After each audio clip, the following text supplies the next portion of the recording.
Hello everyone and welcome to Fast Forward. My name is Wim de Vilder and I will be the moderator during this Fast Forward event. We are delighted you could join us today. We have hundreds of accountants, tax advisors and consultants from firms in over 16 countries around the world tuning in.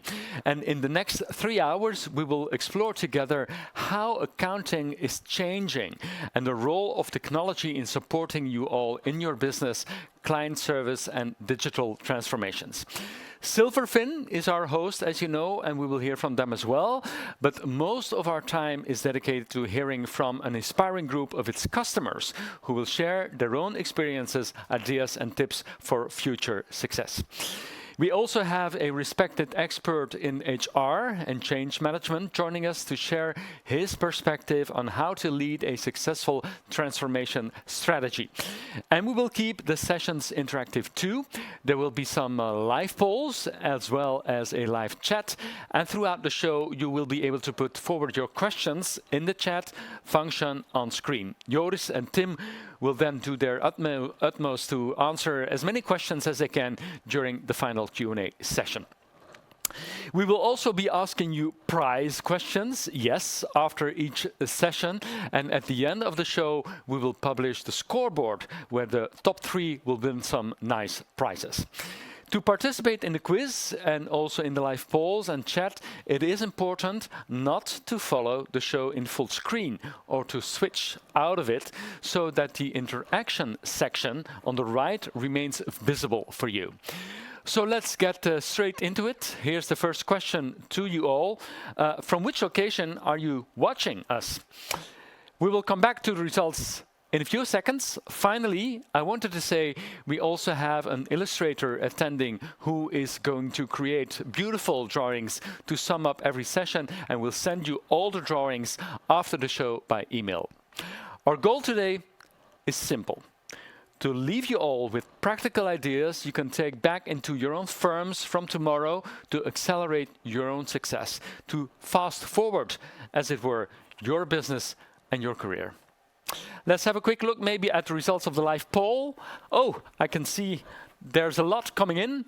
Most people are joining us from Belgium, Antwerp, home or office, and UK. A lot of people from the UK.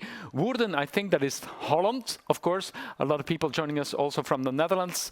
Nazareth, Kalmthout, Antwerp, different provinces in Belgium. Thank you for letting us know and stay tuned. So let's get straight into it. First up are Silverfin's co-founders Joris van der Gucht and Tim van de Kastelen.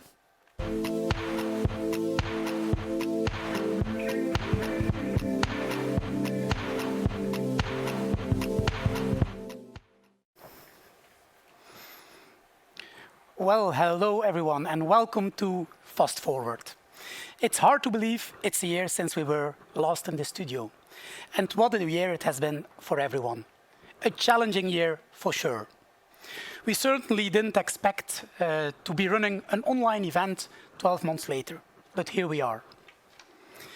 And as we all begin to return to a new normal, our minds turn to how to prepare for the future. How to turn the experience of the last 18 months into positive actions that will strengthen our business and open new ways for working and opportunities for your firms and your clients. And that is what Fast Forward is all about. Learning from others the practical things we can do to accelerate the success of your firms. Exactly. But before we get into that, we'd like to say thank you. Thank you to our customers, our partners, and the whole Silverfin team. Joris and I started Silverfin with a simple goal: to use cloud technology to make accountants more successful. By doing that, help you make clients more successful. We now have over 800 customers worldwide, and we support them with their work with 300,000 clients. we're proud of how far we have come. We're delighted to be supporting so many firms in their digital transformation, and we're super excited by how we can help you accelerate positive change and success in the profession. We've also worked hard on continually improving our platform. We have introduced many improvements and new features in the last year, and there's still a lot on the horizon. And finally, we announced last month the acquisition of Boltzmann, a company specializing in AI and machine learning. Their tool, Ludwig Assistant, uses machine learning to enable automated mapping and the review of financial data, and was specifically designed for the Silverfin Cloud platform. Our colleagues Ann Maas and Ken Bastiaansen will tell you more about this later and the exciting potential AI and machine learning represent for the entire accounting industry. Despite this progress, there's still so much more to come, and I'm excited to also go deeper into that in the product session. But we can see that the accounting profession is in the middle of a significant transformation. I think every viewer will also agree with that. We work with leading firms around the world, and we hear every day how the profession is moving from a focus on compliance, reporting, and audit to delivery of more advisory services. We did some research, and that showed that 55% of the professionals, see advisory as their biggest revenue opportunity by 2026. But only 14% have achieved this today. So there's a lot of work to do by you and by us. Everybody realizes that clients want more than a single conversation with their accountant or tax advisor once a year. They are having to move faster to respond to market changes, and they expect more from the people advising them, you. Your clients want and need high-value advisory services like business, financial, and tax advice, strategic planning, and forecasting. They really want to benefit from insights gained from benchmarking and transpotting in the data across the entire client portfolio. And we really believe that the future success will come to those firms that respond now and transform their business model and their client services, that adapt their people and skill strategy to reflect the new demands, and really harness technology to drive change, innovation, productivity, and competitiveness. The firms that build for what we call connected accounting. And this connected accounting, that's something that we actually have kind of a roadmap for. Based on our experience of working with over 800 firms globally, we've built a technology roadmap for success in connected accounting, which you can follow. Basically, we have 4 stages. We call them the 4 sides of connected accounting. First one is full site. This is about having the real-time data you need to get working efficiently. Second one, hindsight, is about workflow standardization and automation, so you improve productivity and accuracy and compliance. Then, insight. It's the first one of the advisory stages, and it is when you use historical data across your portfolio for benchmarking and analysis. Finally, the last one, foresight. This is when data and analytics tools are used for forecasting and predictive intelligence. When firms have passed successfully through each of these stages, their team and clients become more connected. Each of these sites is made possible with the support of some of our key technologies. And these are the technologies you need to make progress in your business transformation. And the good news is we're here to help. Silverfin gives you the cloud technology you need to make a leap forward in your digital transformation. With our help, you will move your firm to the cloud, making it easier to manage your business and technology investment. Cure your data headache. You'll have all your client data at your fingertips, whatever the source, making accounting and tax preparations consistent across the firms, making it faster, more accurate with standardization and automation. You'll liberate accountants and tax advisors from number crunching, data mapping, and form filling, and give them back valuable time for advisory. You also make managing the firm's workload much easier. Get greater visibility for activity. Make it easier to shift resources to where it's needed the most. And reduce your risk profile as teams follow agreed best practices and are working with up-to-date data they can rely on. We also enable your colleagues and clients to collaborate easily without ever leaving our platform. You will get answers to questions fast, share documents or information, and create clear paper trails all on the same platform.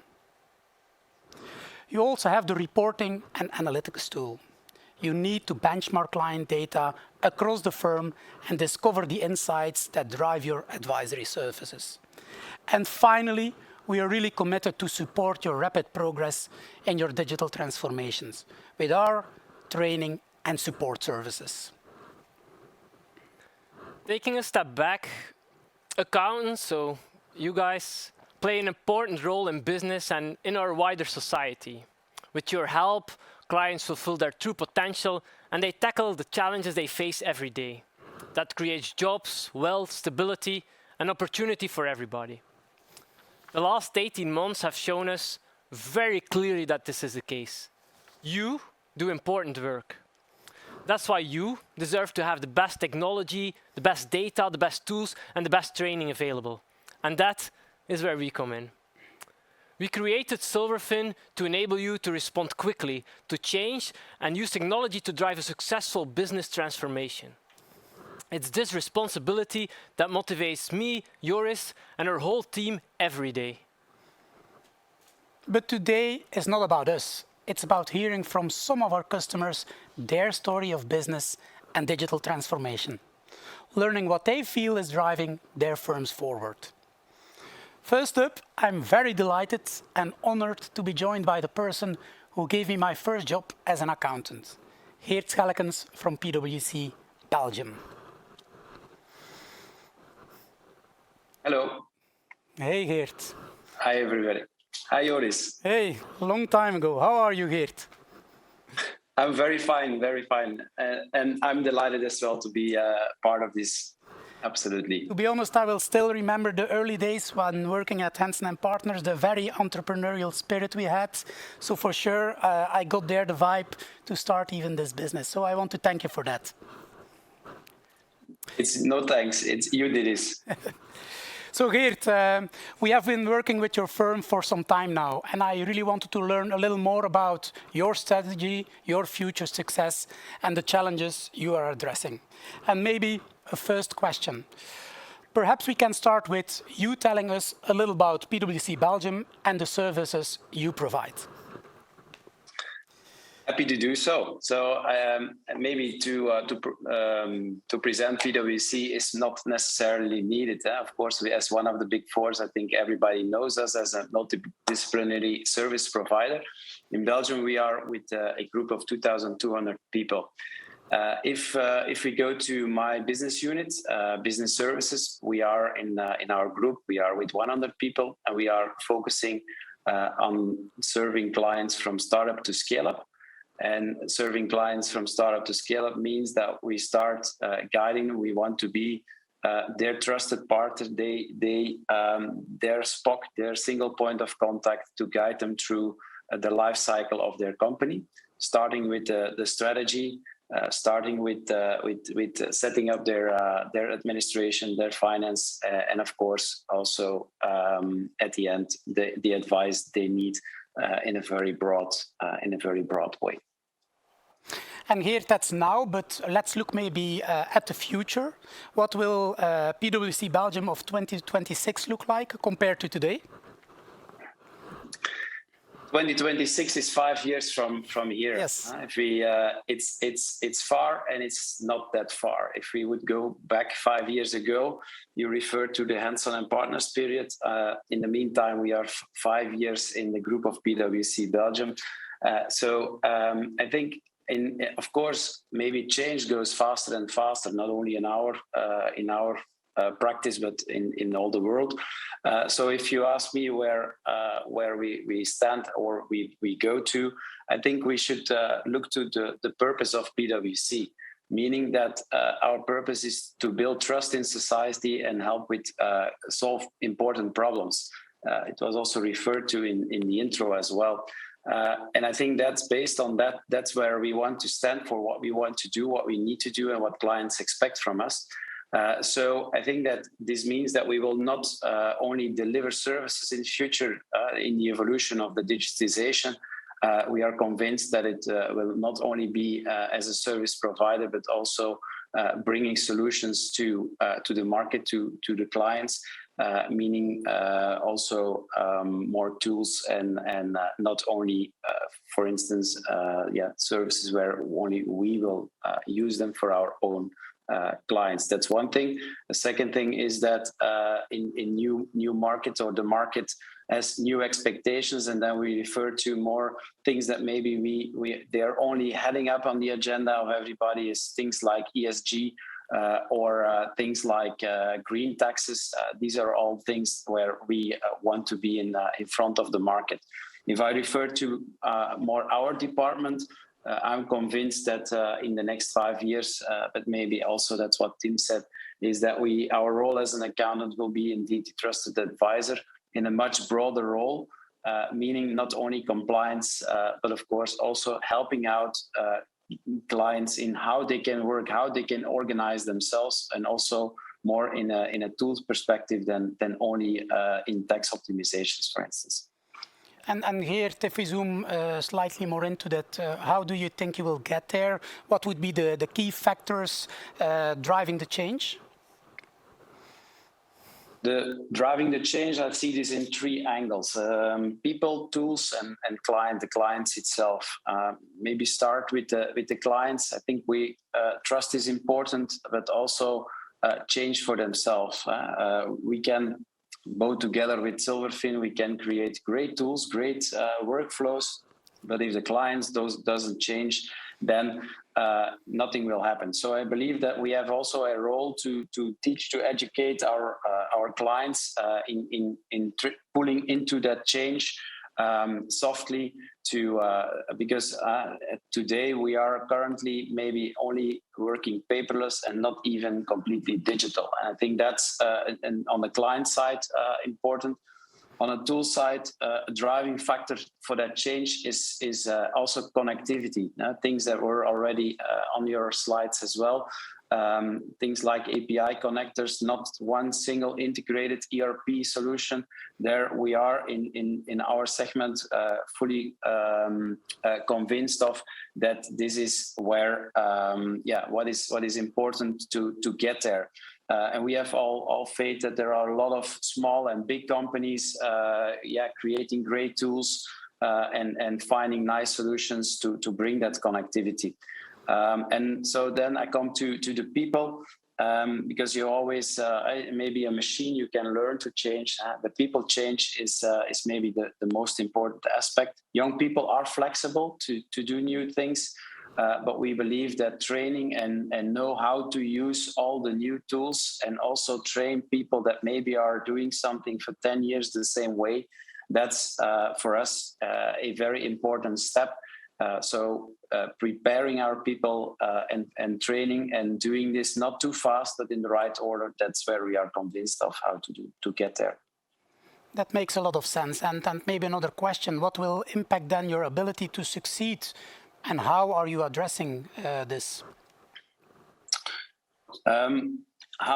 So the ability to succeed, again, then we should go back to these 3 angles. Maybe the easiest one and the shortest one I believe that clients, if we tell them, and maybe it's a bit ridiculous, but if you tell them that they will pay more if they don't follow the procedure, they will change. That's maybe the easiest one. But besides that, I'm convinced that we should not forget, because we are focusing on. We should not only focus on the big companies. They have their own, let's say, transformation programs. We are talking here about the SMEs, so they're on the role of the accountant. And maybe we should not forget the medium-sized SMEs that have their own finance department, I believe that there is an important market to in this sphere as well. On the people aspect, I think it's the war for talent that will for sure impact our ability to get there. And as you know, we are very active towards schools and programs, and we still want to continue doing that, because I think it was a few years ago that you hear the tendency saying you should not start the studies as an accountant because the profession will disappear. In my opinion, this is not what was communicated when the computers came in.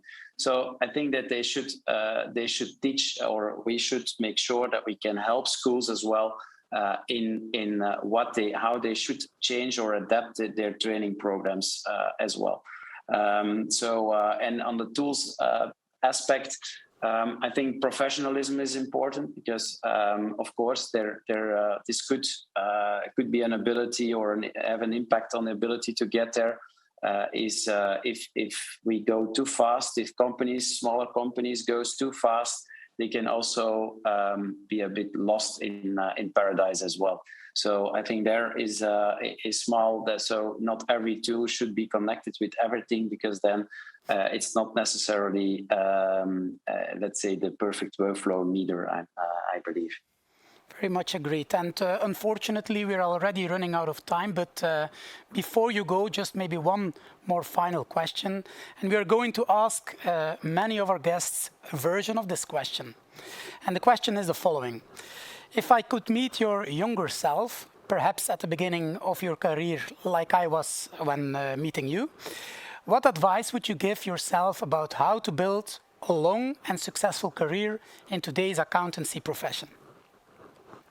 Okay, maybe I should start saying, Joris, that apparently we don't give that wrong advice to school leavers because you did great. Thank you. As a start, I think it's important that my advice will be threefold. Take time to set on a regular basis, step aside and think a bit on what you're doing. It's not just continue what you're doing, question yourself. Secondly, embrace change. I think that's if you don't move up or doing the same things, it's not that challenging, I believe. So embrace change, and last but not least, have fun in everything what you do, because I believe that will be a very important success factor as well. Very much agreed. And the living example of having fun standing here in front of you, I think. Thank you very much, Geert. Thank you, Geert. Thank you, Juri. It's my pleasure. All right. From PwC Belgium to one of our customers in the UK, we're going to meet Kirsty from Johnson Carmichael. Before we meet Kirsty, we'd like to share a video of her talking about her firm and how they use Silverfin.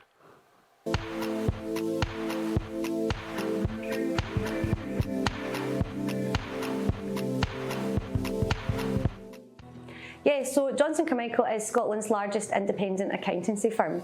We employ 850 staff and service over 16,000 clients from pretty much every single sector. Everything that we do is based around Silverfin. It is just how we work at Johnson Carmichael. Now we are into year 2. We have a substantial amount of client files now where we're coming in to do it for a second year. The time savings are absolutely fantastic, and on, for instance, a standard 3-day job that we would tend to have with our manual processes, I'd say now we can do it just over 2 days. So you can actually start to see tangible time savings by using a software like Silverfin. So the drivers for us were about consistency, it was about streamlining the way that we work, it was about working in one way across all of our locations, but the driver is to become more efficient. And Silverfin brings that to us. It brings a much better way of working, a more efficient, a slicker way of working to allow us to spend more time with our client. And in this day and age, this is what it's all about. Welcome, Kirsty, and thank you for joining us at Fast Forward. I couldn't agree more with all of what you said. So maybe already to have a first question, like you mentioned in the video, your conscious decision to take on a digital transformation, you described a successful outcome. I was wondering, a bit in the advice, in the spirit of the advice that we had with Geert, like what would be your advice to anyone undertaking a similar transformation? So like, what are your top tips for the success that you achieved? Thanks, Tim, and thank you for having me along today. Well, in terms of tips, there's probably a few, and everybody might do these things slightly differently, but my first tip would be, invest time from the outset to really understand the objective of the wider project, what it is that you're trying to achieve, and from that you can combine your statement of requirements. If you will be investing in new technology, like you probably will be as part of that, then I absolutely recommend using the opportunity to be bold in those ambitions. Think about where you want to get to, because it's not just about taking what you do now and recreating that using software, because that will just not work. Digital transformation is about transforming the way that we work entirely, or the way that you want to work entirely. It's not about just introducing software. Yeah. The second thing I would say there is people need to actually be freed up from their day jobs to do this. If you want to make it work, you need to free people up to drive the project forward. If you use a project team that have full-time and chargeable roles, then their involvement in projects will come second as client priorities that will always win there.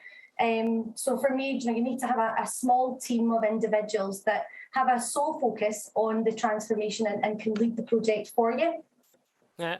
What else I would say there is about needing to appreciate as a firm the time investment required, because there is a time investment required here from the project outset right through to rollout and then the support thereafter. There is non-chargeable time involved, and as accountants we don't like non-chargeable time. But we need to have non-chargeable time to make it a success. And as a firm, you need to appreciate that. There is no immediate time savings, and people want to introduce software to get time savings straight away. There's no immediate time savings. So you need to think about here the longer term wins. And finally, what I would say there, Tim, is to plant the seeds of change to your wider team in every communication.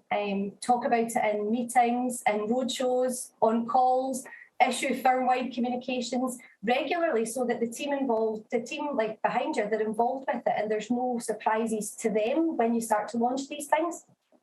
Yeah, I like what you're saying, because definitely like it is being bold, it is taking that long-term vision, and it is really taking a stance. It's not magic, right? Like, so that I think is important to note. So yeah, we did work together in terms of technology. You've used Silverfin as part of your transformation. But like, what are some of the critical parts to Johnson Carmichael in getting people aboard? Because like you're saying, you're taking a stance, like it's a bit adverse. People might not really want to change. So how do you take people along for that story? Yeah, absolutely. It's critical. And the kind of first and most important point for us was the investment from our board in what it was that we were trying to do, and having partner sponsors, so partner-led throughout the firm. And these partners actively supported the change. So we didn't just pick them up and say, go and push this change out. They actively supported what we were doing. And I do think there is merit in having things like this, or significant change led from the top. It makes a real difference and helps spread the positive message. We also, sold the benefits to the team, or tried to sell the benefits to the team as much as possible as part of the transformation. Like, everyone wants more time, right, in their day-to-day life. So our focus was on giving people that, trying to drive efficiencies to free the team up from the manual day-to-day tasks to, as I said in the video, focus more time on what they enjoy doing, and that is working with clients.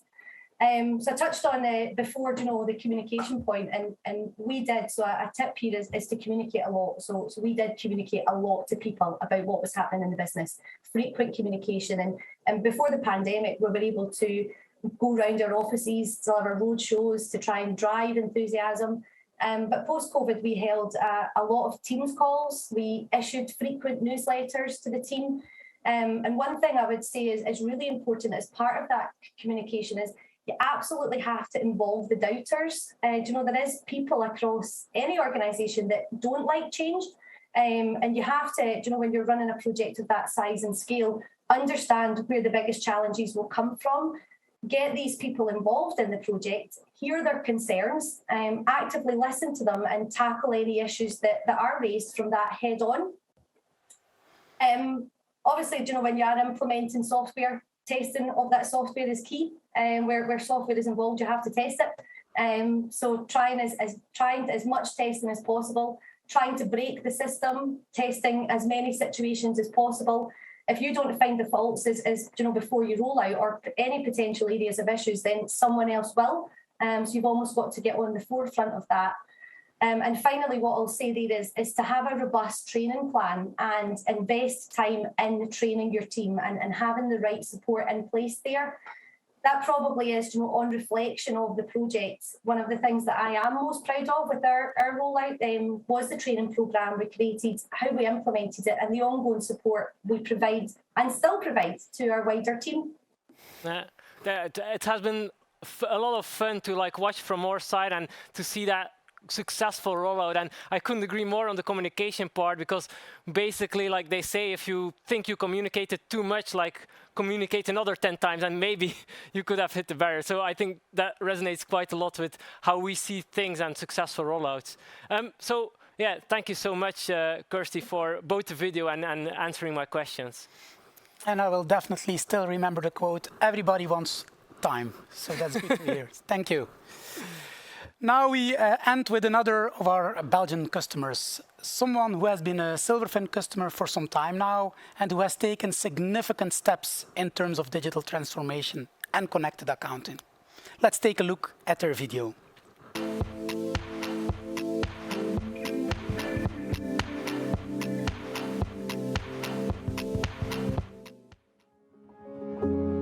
Van Alten bestaat inmiddels meer dan 70 jaar. Wij adviseren onze klanten in allerhande zaken, subsidies, verzekeringen, overnamebegeleiding. Bedrijven kunnen voor alles bij ons terecht.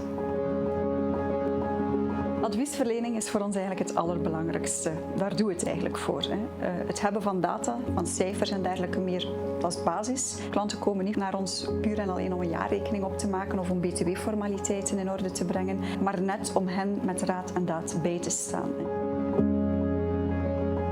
De grootste voordelen om eigenlijk advies te kunnen gaan verlenen in Silverfin voor de klant vind ik eigenlijk de tool Insights, die eigenlijk ervoor zorgt dat we kunnen gaan benchmarken over verschillende dossiers heen. Zorgt ervoor dat we meer dossierspecifiek kunnen gaan adviseren naar de klant toe.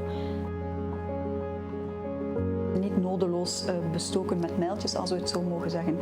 Dat is hetgeen waarvoor we Silverfin allemaal kunnen inzetten en die ik alleen maar kan aanmoedigen.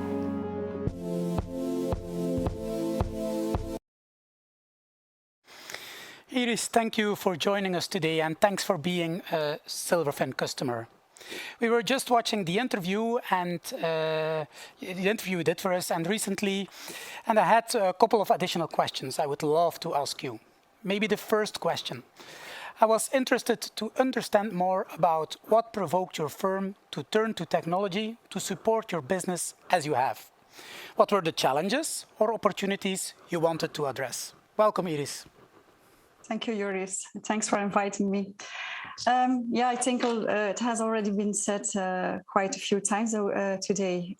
We focus on advice. That's why we have chosen for technology. A few years ago, we started with My Wandelanotte because we wanted our customers to offer more often their documents, let's say. So not only for VAT reasons, but we wanted to have the documents more often so we could make reporting and be a guide for their business, let's say. So for us, let's say digitalization is not a goal, but a tool to bring accountant and client closer together.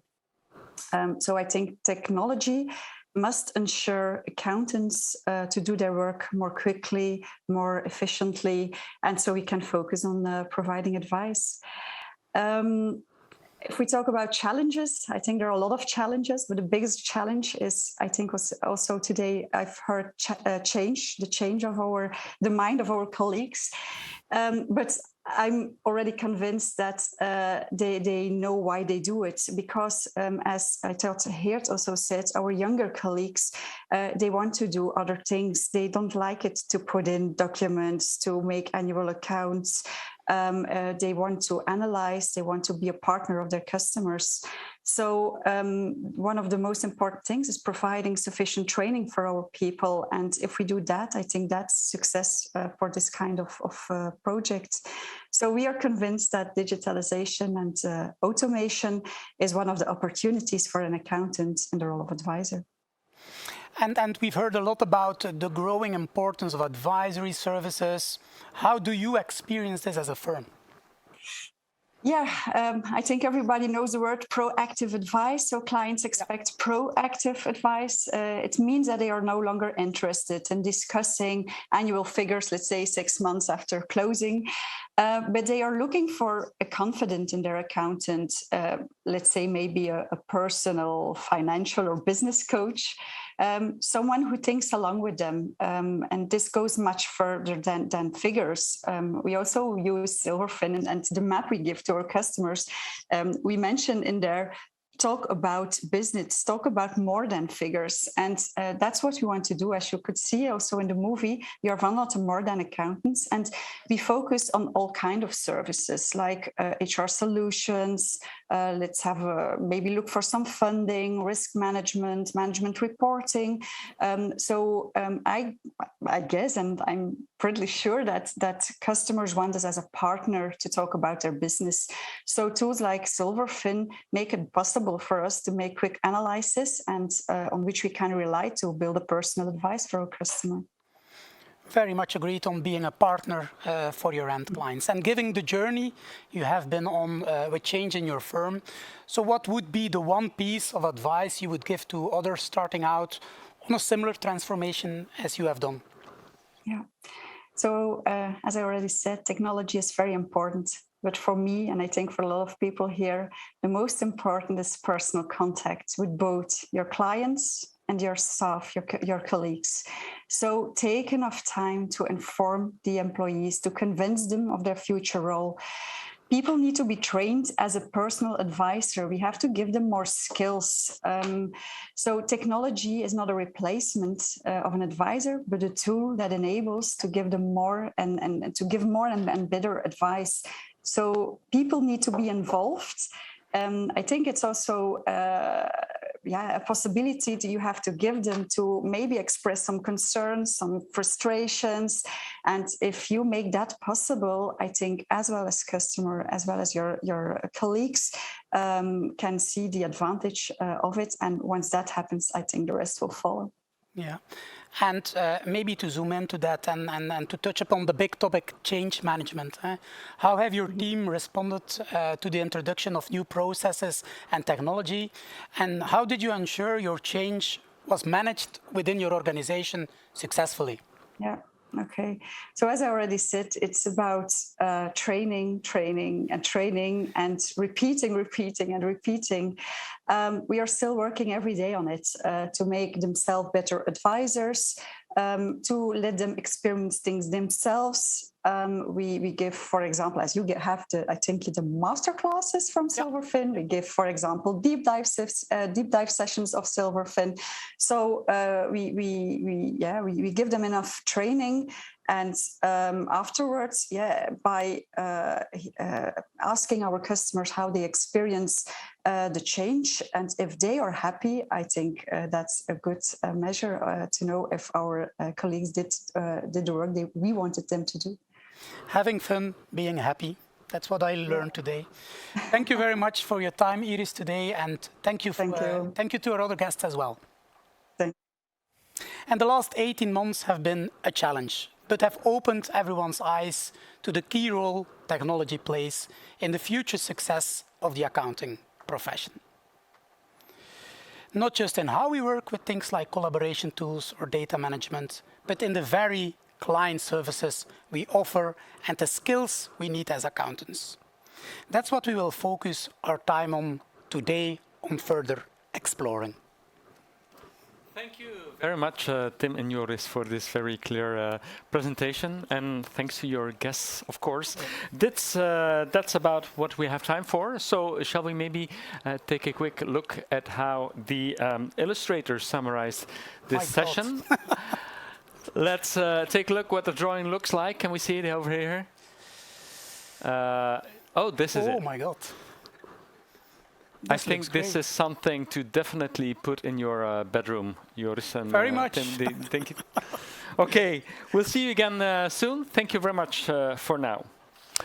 And we're taking a small break now. Join us again at 10 minutes to 4 Central European time, so that's in about 10, 12 minutes, when we will be joined by 4 leaders in accounting. They will give us their perspective on how the role of the accountant is changing and if the profession is ready for that. But before you stretch your legs and go grab a coffee, answer our competition question on screen and be in with a chance to win some great prizes. And this is the question. The 4 sites of connected accounting in order are full sight, hindsight, insight, foresight, or second possible answer, hindsight, full sight, foresight, insight, or third answer, full sight, hindsight, foresight, insight. I've been paying attention. I know the answer. And you do too. See you again soon.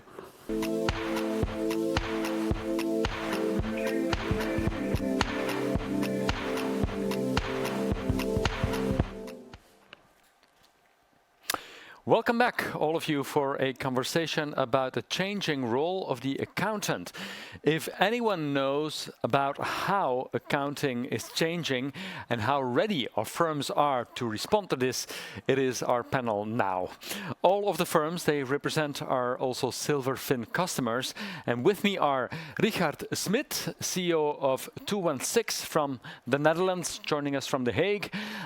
Brian Stalkjaer is COO of PwC in Denmark.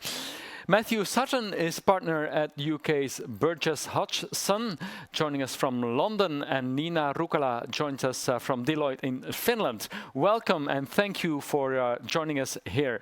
Maybe I can start with a general open question to all of you, starting with you, Richard. In your experience, has your work at the firm changed in the last 5 years? How has it changed, and what do you expect in the years to come? Richard. Yeah, I think the work definitely changed. 5 years ago, we were a very product-orientated company, and our workflows were centered around, in essence, all our compliance products. But we asked ourselves the question, what is it what clients really look for in an accountant?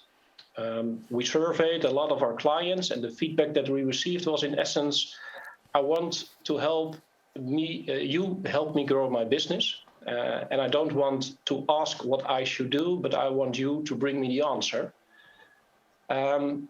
So in essence, there was a complete misalignment between our internal processes and the client demand. We therefore decided to implement an operational excellence strategy by using best-of-breed cloud solutions like Silverfin, which enabled us to standardize and increasingly automate our compliance setup. What we furthermore did was that we transformed our traditional work process by putting the administrative workflows at the center of our stack. Access to real-time client data allows us to provide more value to the client and be more proactive. An additional advantage is that we have clean books by the end of the year, making the compilation of our compliance products much more efficient. And coming back to your question, what do you expect in the near future? I think that as the level of automation continues to increase, that companies pursuing an operational excellence strategy are going to make a shift to put more focus on a customer intimacy strategy, offering a broader range of value-added services to their clients, in essence. Okay, thank you, Richard. Brian, if I can switch to you, what has, how has the work changed in your firm at PwC in Copenhagen over the last few years? Yeah, I think so at PwC, our purpose is to build trust in society and solve important problems. And I think the trust element is extremely important. Of course, also technology has been a game changer. I think that will go for all of us. It has been a game changer, but really the combination of how technology can support our ability to build trust in financial reporting, trust in data in general. I think that has really been the big change, and I think for sure that is only the beginning we're seeing right now. That will continue over the coming years, and I think it's really about the ability to combine you could say the human factor and the use of technology. That will be the key element for us also in the future. Okay. Matthew, in Canterbury, it is, I believe. Can I ask you the same question? Yeah, I only know 216 because we have a joint contact at Silverfin, but it's lovely to hear that actually the same issues that they're facing, clearly they're very much the same that we are over here. So, yeah, I would say that in the last 5 years, a big drive has been sort of heading towards automation. So, again, exactly as Richard was saying, moving away from the compliance just per se, but making clients' life easier. I think a lot of the technologies we've been using have been around for a little while, but early adopters, they have been in use. But so we've really been looking to make them more available to all clients, and I think that is really where a change has been coming. So not are we just looking at accounting, but it's also helping clients develop their systems to make sure that they have the best use of technology to make that they have a bespoke system that works for them. With regard to, so that's what's been changing with regard to the next 5 years. And I think the automation will continue.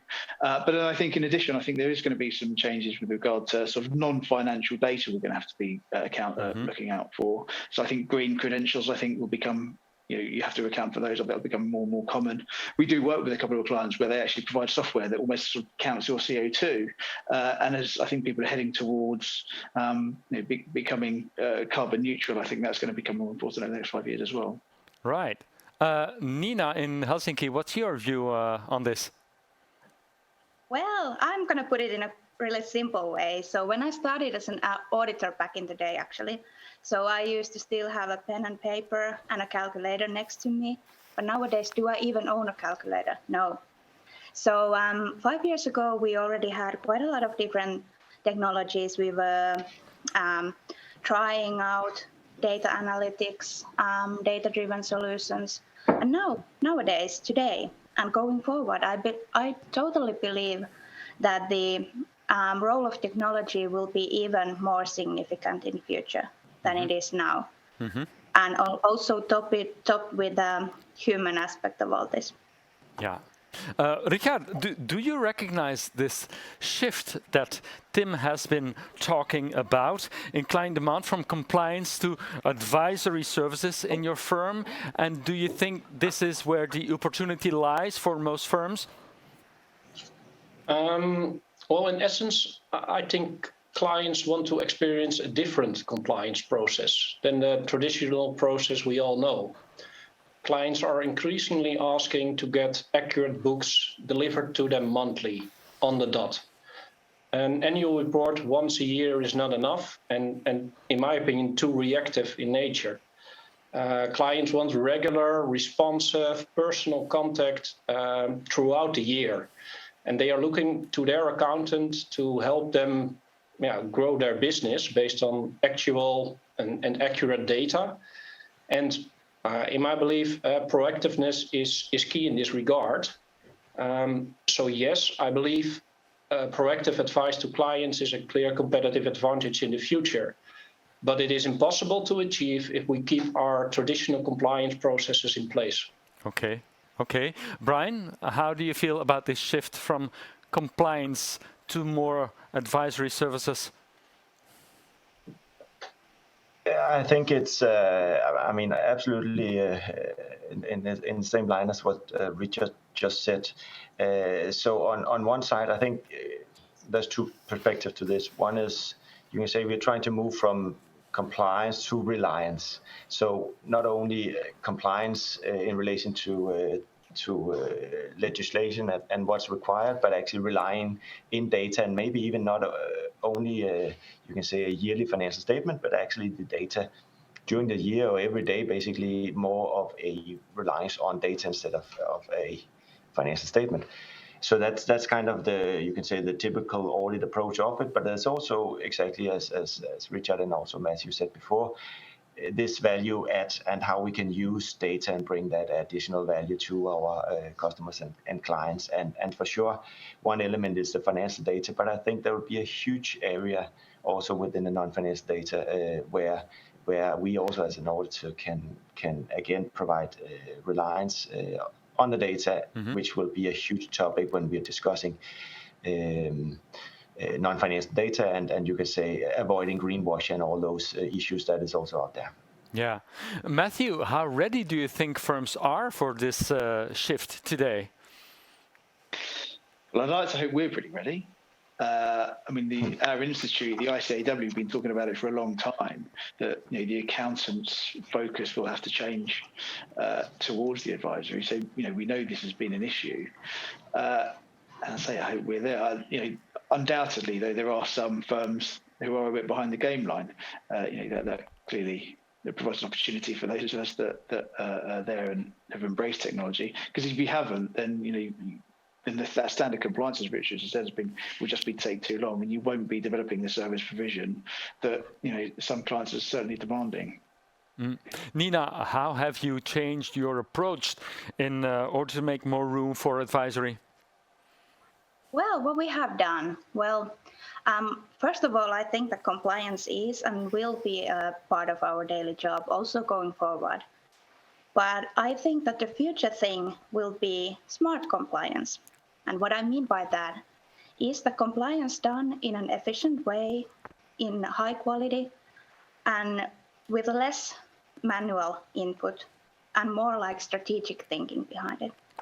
So if you think about the very traditional old school compliance, that has to do a lot with typing in figures in the boxes, checking that everything reconciles with the financial statements. And actually those tasks, they are quite routine-like, quite manual, repeatable, something you could teach a machine to do. And those are the tasks that are likely to be automated in future. But before we jump the gun on automation and get too excited, I would like to first stop for a while to think about processes underlying all this. Ask yourself a question. Are my processes efficient, harmonized, streamlined, working as they should be? And if your answer is yes, then go ahead with the automation part. But if the answer is more like, well, I don't know, it depends, then perhaps it's worthwhile to stop for a while and work on the processes first. As when you get out of all these efficient processes, smart, well-functioning technologies supporting the processes, and the smart minds, the people who are driving all this, that's when really magic starts to happen. And this is what we have done in our firm. We have started our journey. We are on a journey, not there yet. Well, guess you never are ready in this profession. But we are enjoying the ride, and we are learning all along the ride. Okay. Sorry, Richard, could you elaborate on this a little bit more, maybe, and tell us how you changed your approach in order to bring in more advisory for clients?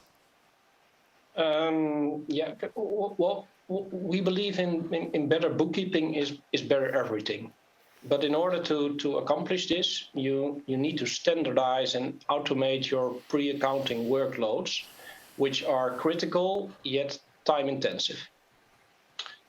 By doing so, we were able to increase our bookkeeping capacity.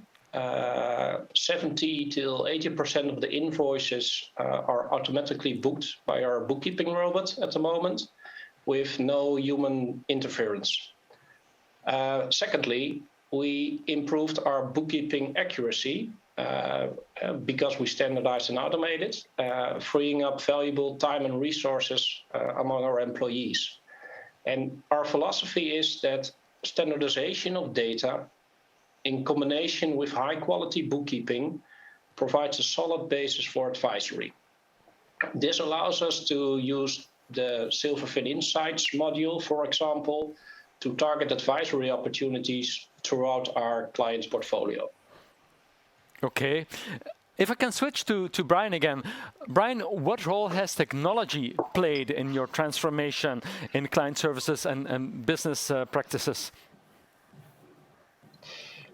Yeah, I think it's a little bit funny because, or at least it's interesting because basically it's a key driver of the disruption of our business, but it's also probably the most important elements of our own transformation.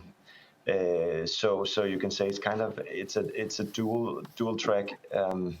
As an example, if you look at all the small fintech companies building up, I'm sure all over, but certainly also here in Denmark, they challenge us, but they also inspire us to do better, and kind of involve us in a new ecosystem that we have not been operating in before. And we have to find our way in that ecosystem and define where we add the most value. But we can also utilize all those opportunities that comes with the fintech solutions and software and technology in general to actually provide even better insights and advisory services to our customers. And so on one side, it really allows for efficiency in our own operating model, but it also allows for us to help businesses do business because we can assist them in doing all the other stuff that we are great at and they are probably not as good at. Matthew, technology has become increasingly important. Yeah, and I think it's really lovely that actually, despite us being at different firms, throughout the continent and not knowing each other at all, actually we're saying very similar things. And the software has enabled the things that Nina and Richard were saying and Bromwich are saying about that automation and being as someone makes a payment, that automatically goes through the till. It means it will automatically be loaded up, which stops the issues with regard to human error, and it just makes the whole process so much quicker. And sort of using the technology to help our clients design systems, back to what Nina and Richard were saying before, designing that system, making the bookkeeping as easy and simple and effective and error-free as possible has been fantastic. And once you have that basis to build on, you've got robust numbers, which you can then identify good data, you can interrogate good data and give clients the opportunity to make decisions on that data that it produces. But it's all about, I love Richard's little saying, better bookkeeping, better everything. I've written that down. I'm taking that with me. Okay, so hearing all of this, Nina, how has the skill set required of an accountant evolved in recent years or changed? Well, back in the day, we were more, I would say, focused on the subject matters. So accounting law, accounting rules, tax rules, corporate law. But in future, we will need, of course, that, don't get me wrong, so that will be important in future. But what we'll also need are new type of skills on top of that. And actually, this isn't a skill as such, but I think that openness to change and willingness to change and thinking that it's okay to change will be really important in our profession going forward. Uh-huh. And we will also likely need to be a bit more tech savvy than we have been before. And if you think about the part of automating things, there are tasks of our profession that are about to be automated. So what will the humans then do? We need to be the ones who are on the driver's seat. We are driving the machines. We are the masterminds behind all this and pulling the strings. And we also need to be able to operate the machines and tell them what to do, and be able to spot if they are not doing what they should be doing. So that's where we will be needed. And the last but not the least point that I wanted to raise is the human aspect of all this and the softer skills that accountants are going to need. So we need to be able to communicate efficiently, and we are all human here. So humans long for human interaction, the need to connect and be part of something. And that's where the softer skills come in. And what is more unique, I would say, about humans are the emotions, the ability to be like reading others' facial expressions, tone of voice, be empathic. By empathy, you need that. So the human softer side will also be really needed in future. Interesting. So accountants need to be more tech savvy, but also more able to learn soft skills, and it's also about attitude. That's what I understand, being open to change. Richard, how did you prepare your team for all this? Well, what we experienced is that changing the accountant's mindset and the skills they require is the most difficult part to achieve in the whole transformation. If you look at the required skill set, I think we share the same view as Nina just told. I think analytical listening is becoming increasingly important for accountants. After collecting all the data from your client, the analytical listener will be able to make logical connections, detect the actual cause, and think of fitting solutions, offering new advisory opportunities to you as a firm. We therefore at 216 developed a soft skills training program where communication techniques have a prominent part in the whole curriculum. Right. Brian, if you were talking to people starting their study in accounting, what advice would you give them about how to succeed in the world of work where they will ultimately enter? I would say be curious. Be curious about new technologies and the possibilities that it provides. But I think I would also say you have to remember that technology is also mostly a means to an end. It's not the solution in itself. So I would say be proud about, you can say, your skills and competences needed. Of course, understand the tax, accounting, legal stuff that is also so profound, because you will never really make it if you only tech savvy or technology savvy. You really need to you can say have a robust tool bag of competences.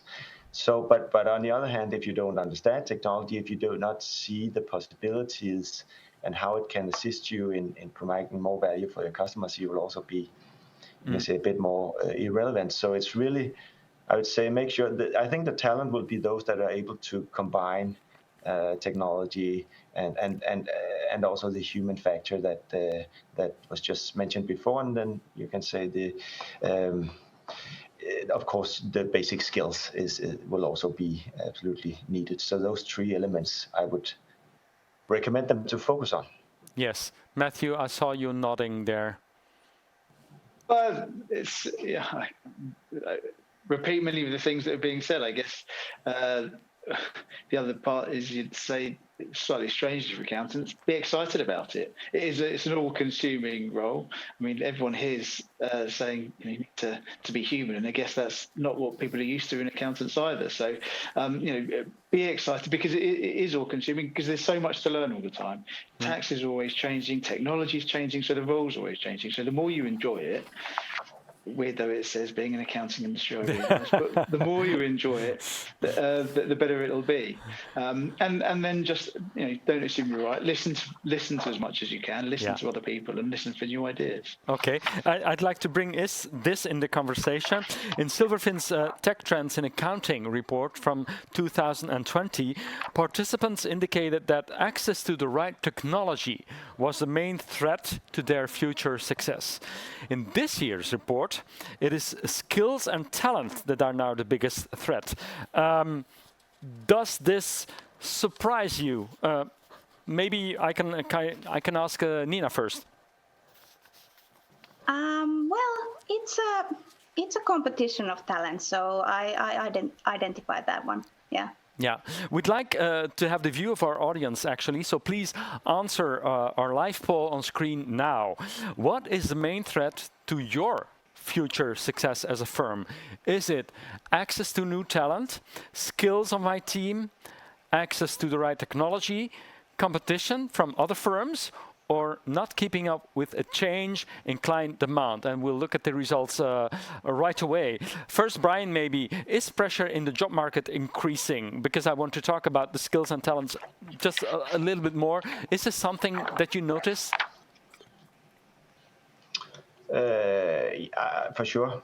I certainly do. I think that also when we look at, you can say, the talents or the young people we hire is from other sources, other educational backgrounds. So I think it has made a big change in how we are approaching and looking for the right skills. So basically it's more complex. And that's of course a challenge, but it's also an exciting challenge. We see colleagues in the office that were probably not around 5 years ago. Okay. And I think that's very inspirational. Which profiles are hard to find? Which profiles are you looking for that are hard to find nowadays? Maybe Richard or Nina or Matthew? Well, if I may say something, so I think that definitely specialist people are hard to find. So if you have a narrow area where you are the guru or almost about to become one, those people tend to be hard to find, and there aren't that many of us out there.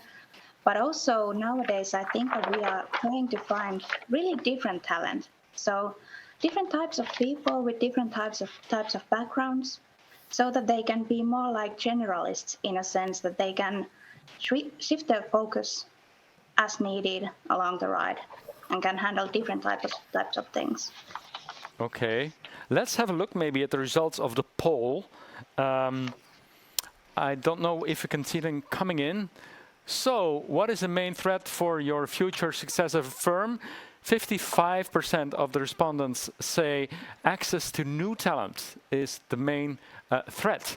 Then skills of the team, not keeping up with a change in client demand, and access to the right technology and competition from other firms are less popular answers. Matthew, is this what you expected? The answers would be? Yeah, certainly the skill shortage being an issue. I mean, over here we're seeing unemployment very low, so getting hold of new people is difficult, so I'm not surprised at that one. I think there's a slight irony that people don't think that they'll ever fall behind with technologies that moves forward, because presumably they won't know if they're going to do that, so I find that one slightly humorous. But yeah, I think the skill shortage is not surprising. Last question maybe for Richard. What do you wish you would have known before you started that would have today accelerated your success? Well, I think change is not easy. But as a firm, you have to go all in. Everybody in the organization, from top till bottom, should know that they are in this together. And building trust among your employees, among your staff, is the foundation for success. I often see firms making the strategic choice to implement change in a hybrid form, where only one team implements a new system while the rest of the organization keeps working with their legacy systems. And in my opinion, that's a recipe for disaster, because there's always an excuse to fall back on processes and systems you are familiar with. Okay, very interesting. I would like to thank you very much, all four of you, Nina Rukkala, Richard Smit, Brian Stalkjær, and Matthew Sutton. Thank you so much for sharing your insight into how the world of accounting is changing from your experience. Thank you. Thank you. Thank you. Now, driving innovation and change is not easy, and clearly takes a combination of ideas, insights, skills, and courage also. So let's take a quick look at how our illustrator summarized this session. There's a lot in the drawing. Very interesting. Nice. Before we go into a quick new break, here's our second question of the show. According to Richard, what is a competitive advantage for accountants today and tomorrow? Is it more accurate annual reports? Is it more proactive advice to your clients? Is it keeping traditional compliance processes in place, or none of the above? After the break, we will be joined by Silverfin's Chief Commercial Officer, Natalie Lamb, and she'll be sharing some of the insights the company has gained on change from meeting with hundreds of different firms over the last years. So, join us again at 4:25 Central European Time. See you soon.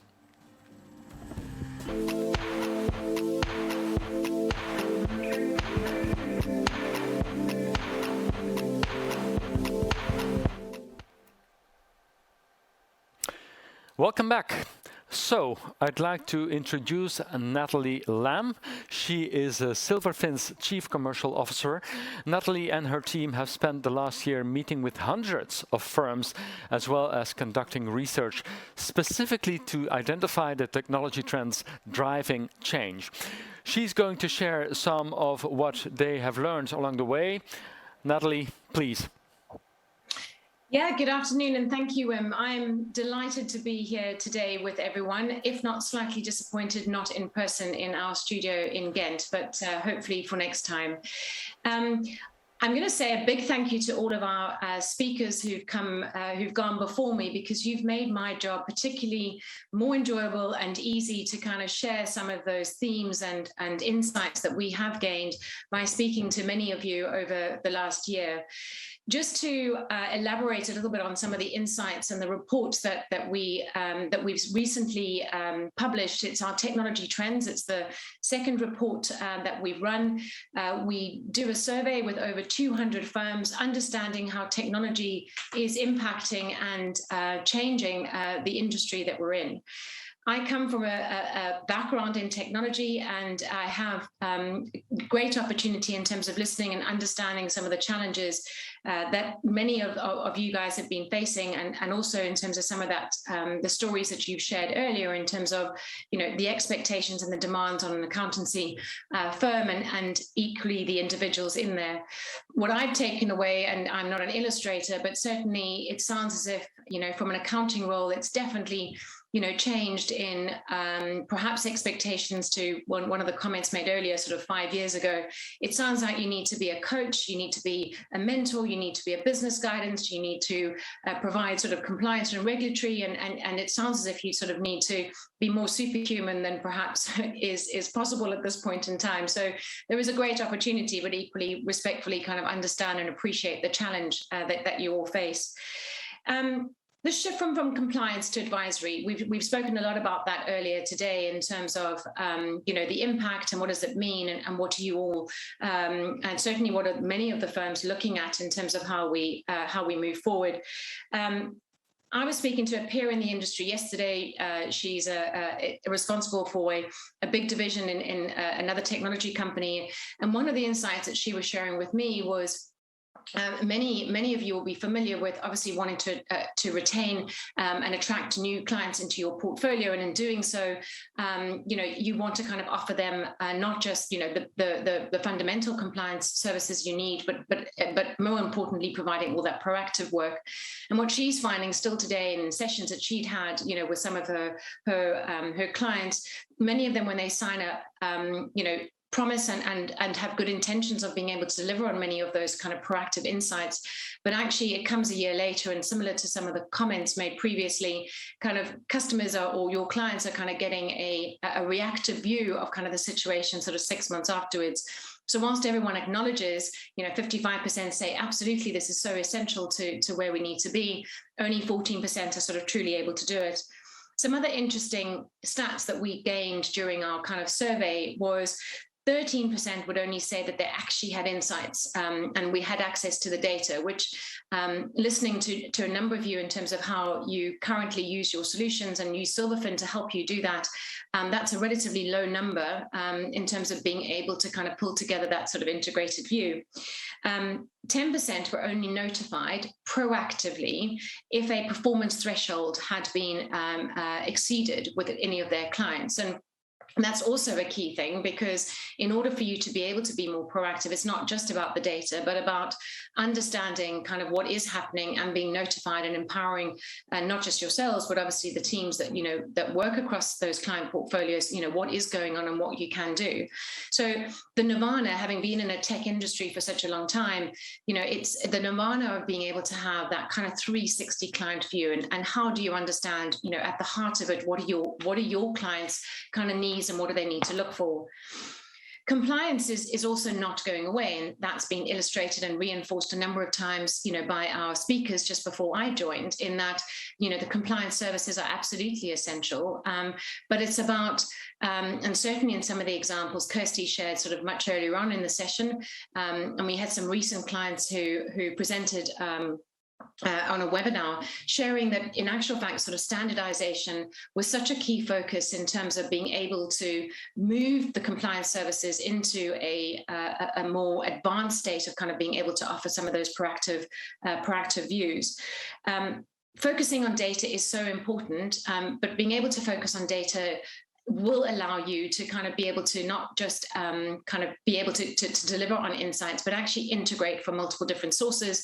It was referenced before that, our open ecosystem and how we integrate with other players has and is such a fundamental way of many of you being able to kind of integrate that view across your environment today. Interestingly, in some of the survey that's just been run, we had 48% of our the firms that we surveyed said that they only had access to 48% said that they only had access to live client data, which, based on kind of how we're working today and how the pandemic has impacted our way of working, I think it's interesting to kind of see that only 40% have the ability to actually access it in real time. And real time is one of those key enablers to firms in terms of understanding that 360 view. It's great if you get it after the event, but it's not so helpful, if you could have done something to clearly sort of either prevent or be more proactive. 47% said that they had a consolidated view across their environment. Again, not too bad, but equally kind of does show that there's a huge opportunity to improve in that sense too. But I think this was reinforced by a number of you, but also by Kirsty, who mentioned it earlier.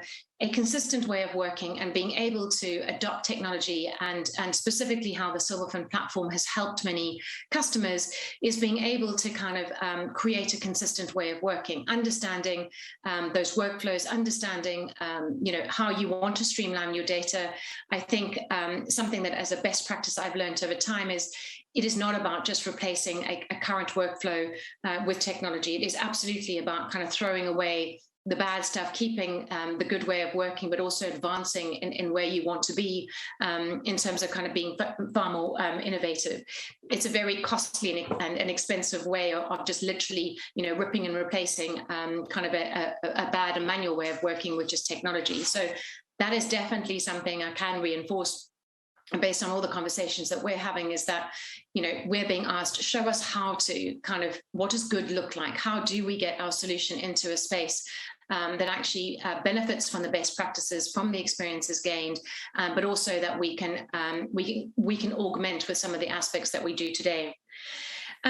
Remote and flexible working. I mean, it's been touched on a few times today in terms of the pandemic and the impact on all of us and what that has meant. And clearly from a technology standpoint, there was an indirect benefit of kind of technology adoption and growth in terms of where we went. And I think one of these may have been, referenced earlier, but communication and collaboration. It's not a surprise that there was such a big uptake in the usage of technology to enable that in a sort of a company-wide kind of initiative.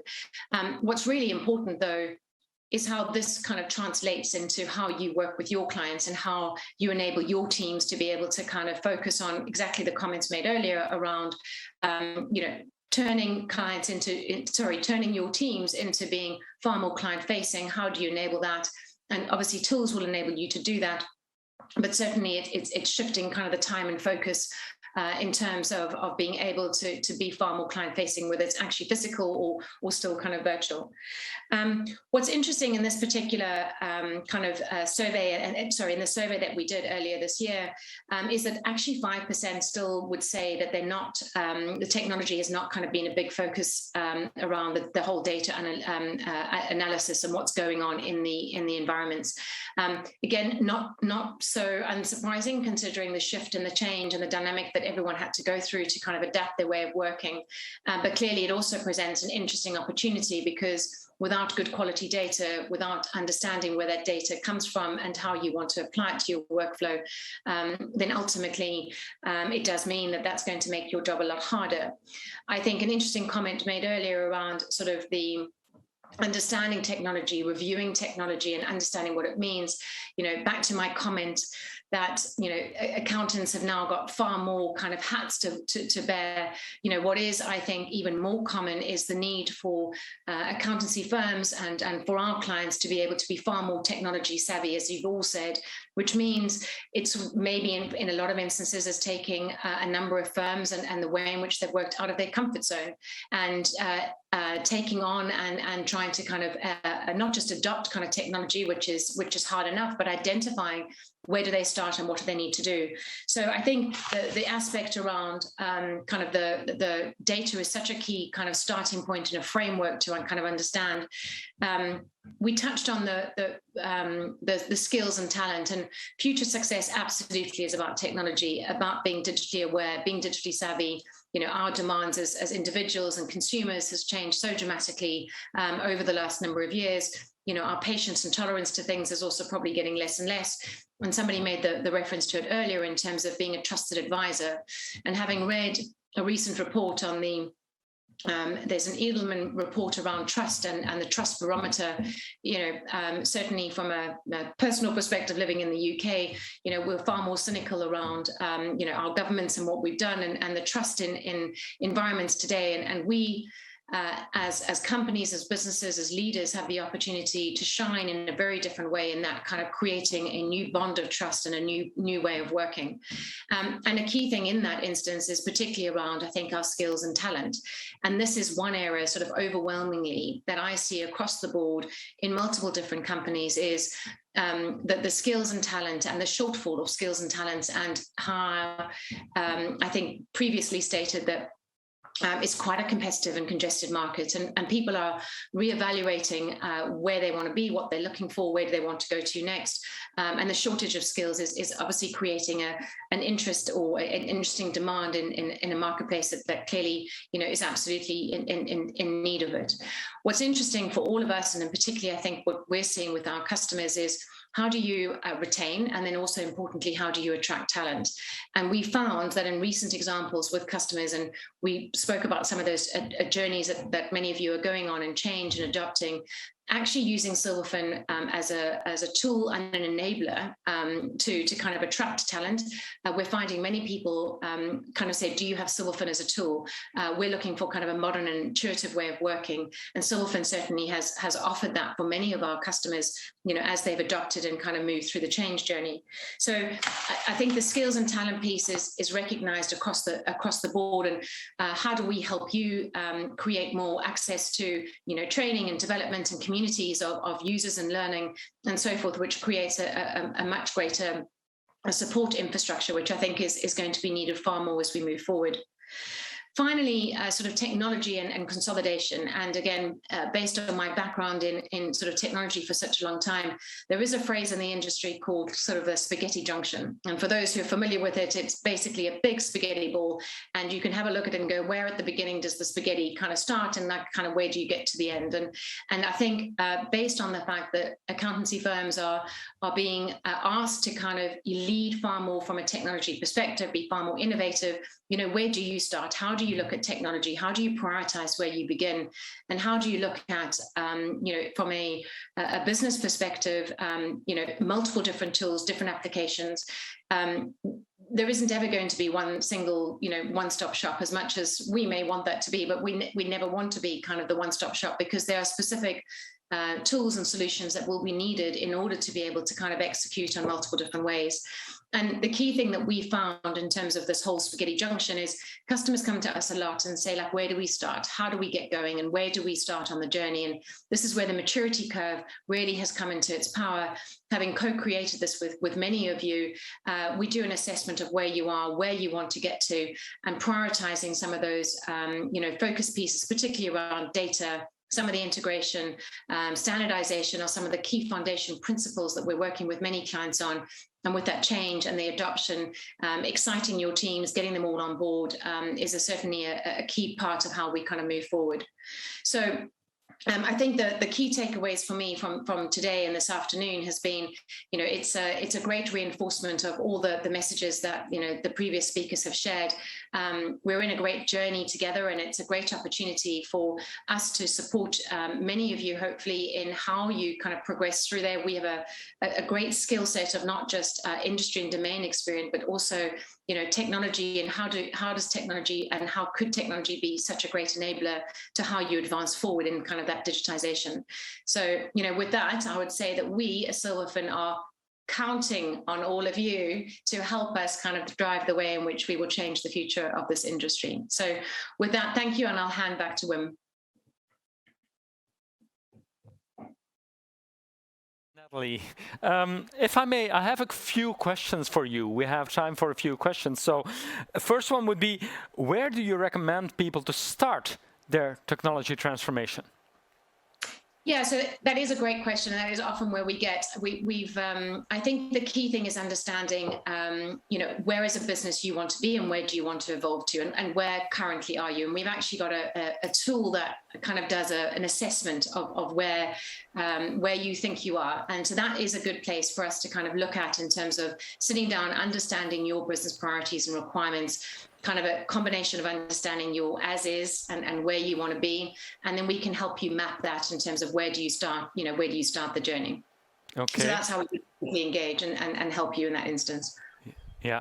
Another thing that might be interesting for accountants is can I build an advisory business and keep my compliance services profitable at the same time?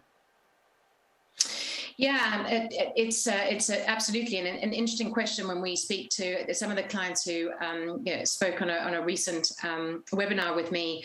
We spoke about the need to actually the compliance and keeping that business going is essential, because that's effectively the bread and butter, and becoming more efficient, those time savings, the ability to remove some of that manual way of working, equally from an employee standpoint, kind of changing the shift in doing some of that into much more interesting work will actually, what we found has then enabled some of our customers to be able to provide more innovative ways of thinking, working, impact both internally but also to your clients. So I think the comments made by some of the speakers earlier in that, this is an investment, though, and what's important is understanding the investment it will take for your business, understanding the balance between what those compliance services you need to do and you need to perform, and how can you get better and efficient, so that from a profitability perspective, you can move up the advisory level, which delivers on those higher value and those higher personal,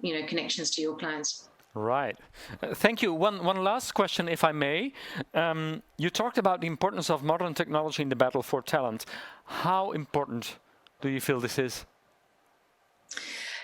I think it's essential. I think if we look at us as just individuals, as I sort of said earlier, I think we are very demanding and probably impatient in our need for technology and in our day-to-day lives. And I think it's no different to if you think about how much time we spend in business and in our work lives. I think there is a much greater demand and need for technology and smart technology and innovative technology to help us do our jobs better, to get that better quality of work-life balance. We were talking earlier about, it's important to have fun. It's important to be able to feel as if we're making an impact. And so I think it's such an important part of being able to be sort of forward-thinking, because without it, then talent, will go to other companies, will look at different places, will be frustrated with where they are, which then kind of puts even more challenge on the existing kind of situation in the marketplace at the moment. So I think it's super important. Thank you so much, Natalie. It was fascinating to hear your perspective on the changes happening in the profession and what people feel are their priorities. Thank you so much for joining us, Natalie. Thank you. Thank you. Enjoy the rest of the afternoon, everyone. Thanks. Now, we want to share a real-life story of connected accounting. I've been joined by someone who has been working to make connected accounting a reality, building their own business and implementing this new way of working in their firm. Alistair Barlow is the founder of the innovative UK-based accountancy firm Flinder. Welcome, Alistair. You hear me well? Great to be here. Thank you, Wim. Okay, Alistair, perhaps we can start with you telling us a little bit more about Flinder. I described you as an innovative firm and a connected accounting pioneer. You started almost 5 years ago, but immediately embraced data and technology and put them right at the heart of your firm and services. What motivated this, and how did you approach this? Yeah, so thanks very much. So first of all, my background is Big Four, where I've had experiences across finance consulting. I latterly led a business unit in London working with SMEs. But quite simply, me and my business partner saw a gap in the market and a huge opportunity to bring those same principles of how multinationals run their finance functions and make them relevant and scalable downwards to fast-growing, complex SMEs, giving them the power of technology that larger businesses could have had, and just really embedding those philosophies in smaller businesses with that kind of opportunity we saw. We're super passionate about giving SMEs the power they need to make better decisions.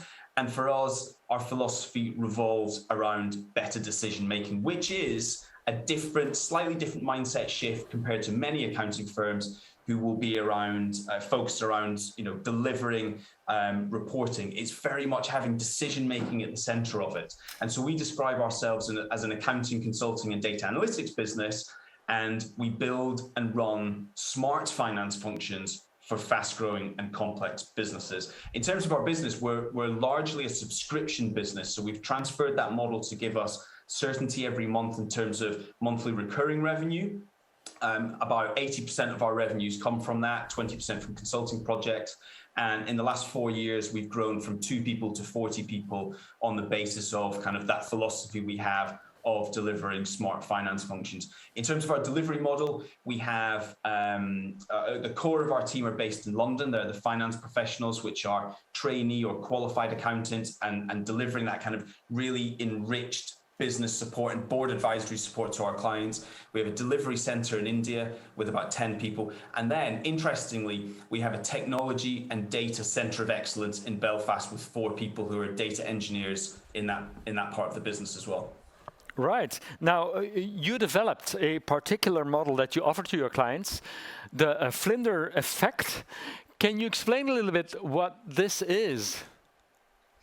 So really, the Flinder effect is the manifestation of our experiences and our ideas and our vision around what the finance function should look like for any business, but very much specifically for our client base.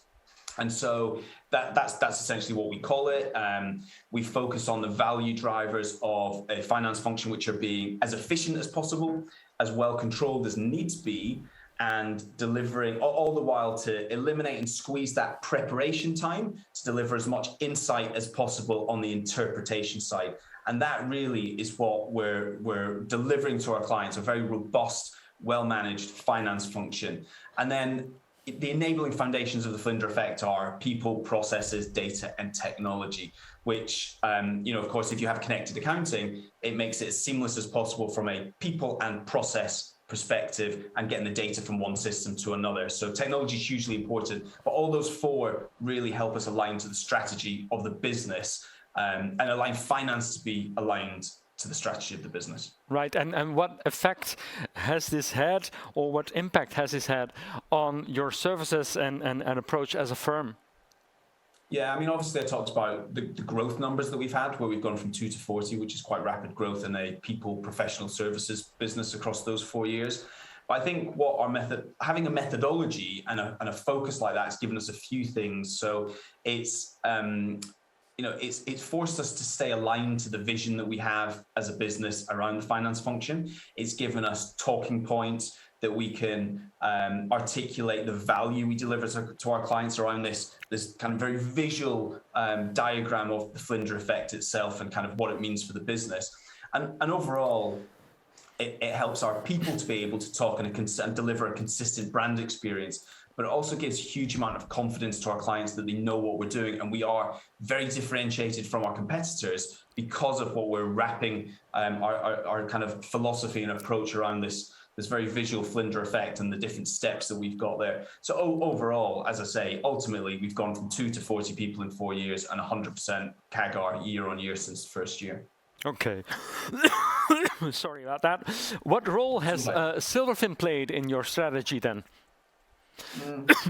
I think for us, we are doing very consistent processes every single month, and we're essentially doing 12 monthly close, 12 annual closes, in other words, every month, and we're doing it to that same robust level. So for us, Silverfin has enabled us, first of all, it's been an absolutely vital part and an integral part of our month-end procedures.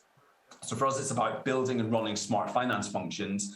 And we need to be efficient and controlled in how we do that 12 times a year. And so Silverfin's given us the tools to facilitate, one, a really smooth and efficient month-end process, but two, it's given us the control and the connected nature from a general ledger, in our instance Xero, to working papers and preparing that month-end process and the governance wrapped around it. So it's helped us to maintain that consistency, standard ways of working, and really kind of been the bedrock in many ways of the fast growth that we've had, or enabled it's given us the infrastructure for that fast growth. So we don't get all wieldy. So yeah, overall, it's given us control and efficiency, so we can grow fast. Yes. Now, a question that we asked several people during this event earlier also. What lessons have you learned in the last 5 years that you wish you would have known before in order to have made progress faster? Yeah, that's a tough one. I think, I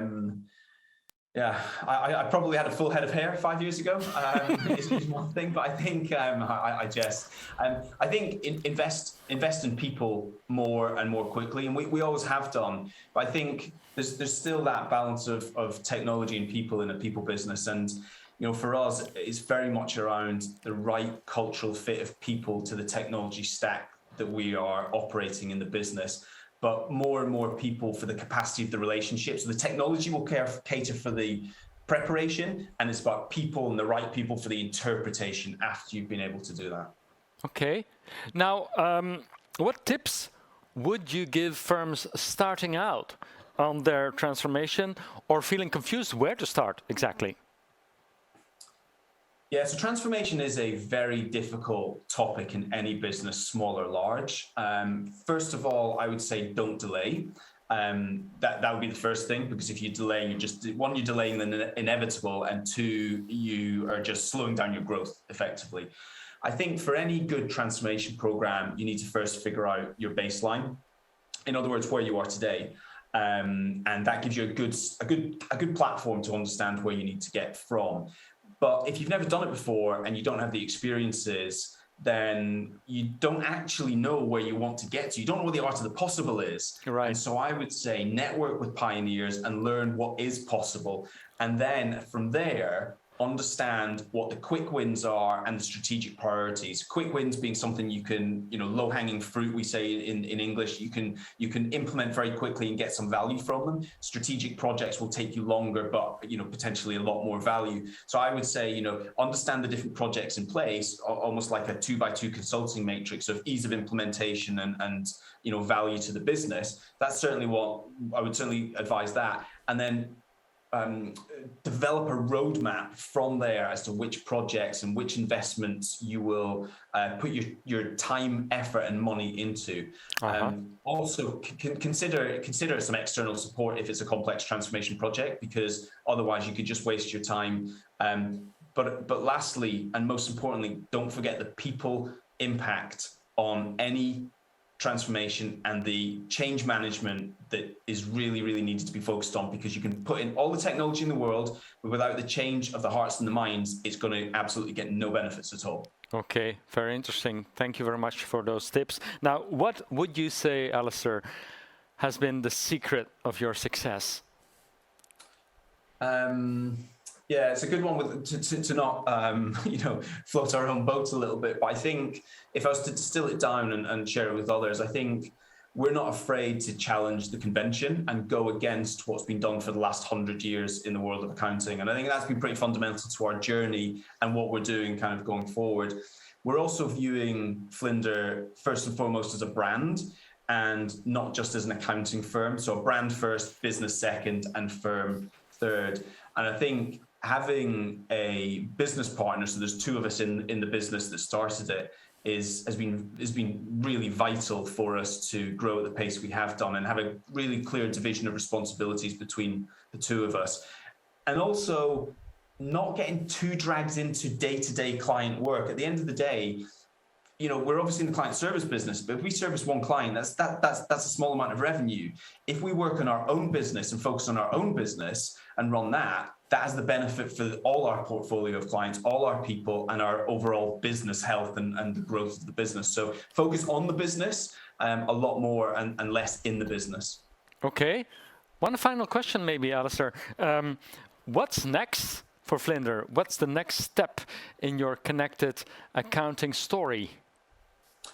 Yeah, so I could literally take over the entire show and tell you what's next. Really? I'll try and distill it down. Many plans. We're going through a very exciting place in Flinder at the moment. So we're going through a brand refresh, which is really to align who we are on the outside as to who we are on the inside a lot better. And that's continuing the focus on smart finance functions, but really to have a greater focus on data analytics. And so we talk about connected accounting. We've identified a sweet spot with business-wide analytics, and we're going much wider to connected business analytics. And that for us is a really important emphasis we're placing, and we're building our own technology around the data analytics space. So that is an absolutely key part of our strategy going forward, as well as focusing more on the sectors of SaaS and e-commerce. It's about the enriched heterogeneous data analytics across the business. Okay, I wish you the best of luck with all of that. Alistair Barlow, thank you for joining us, and best of luck to your colleagues as well. Thank you for joining us today. Thank you very much. Bye-bye. Enjoy the rest of the show. And now for the last of our quick fire sessions, we are joined by an expert in managing change. Professor Koen de Wettinck of Vlerick Business School here in Ghent in Belgium. And we've asked him to share with us his perspective on what it takes to lead a successful business transformation. He has looked at change strategies across a range of industries and is perfectly placed to give us insight on what sets the winners from the losers. Koen de Wettinck, welcome. Thank you, Wim. Hello, Wim, and hello, everyone. A pleasure to be here. Professor, first question maybe. What would be your advice to create buy-in for digitization projects and the change this often requires? Mm-hmm. Well, maybe first the good news. World Economic Forum already indicated in 2018 that in 22, which is coming very close, 54% of all jobs would require, let's say, substantial re- and upskilling. And so I guess we're not alone in the accounting industry with this challenge. I mean, there's many other industries that have been confronted with similar issues. So I think that's the good news. We are not alone. And looking into those different industries and trying to see how companies are dealing with that, I think there's maybe hopefully a few tips that I could share with the audience. And I think the first one is maybe basic one, but please start with the why question. Mm-hmm. Yeah, I mean, very often we go into what are we going to change, what are we going to do, and how are we going to do it. But I mean, people only get engaged or are willing to go into change change if they really understand why are we doing this. And it's not only about the positive story about how it will help our company to become even more successful. Of course, that can be part of the why question, but sometimes we need a little bit of pain too before we get into change. So I think also clarifying what will happen to us if we are not going into that direction, I think is probably equally important. So I think that's the first thing I see in many companies really invest time, not only in communication, it has been coming back several times already during the different talks, but also the why question. So I think that's the first one. And if I'm allowed to, maybe another one. Of course. What I also see is that companies that are dealing with this in an effective way, they found a balance between stretching and supporting people. Yeah. And I mean, stretching can be in different ways. Stretching can be about, okay, what do we expect from you in terms of performance? Yeah. But it can also be, we expect you, dear employee, to make sure that you keep up to date and that you will still be employable within a few years. Yeah? And some really take that as a criterion of performance. So it's not only current performance and contribution and productivity and quality of the work, but it's also making people responsible to work on their employability. Yeah. And of course, I can imagine, you were saying, well, it's difficult to attract people. What was it? 56% acknowledged this one as being the key challenge. You can only do that if you also create, and maybe you have to start with that, with the kind of supportive environment.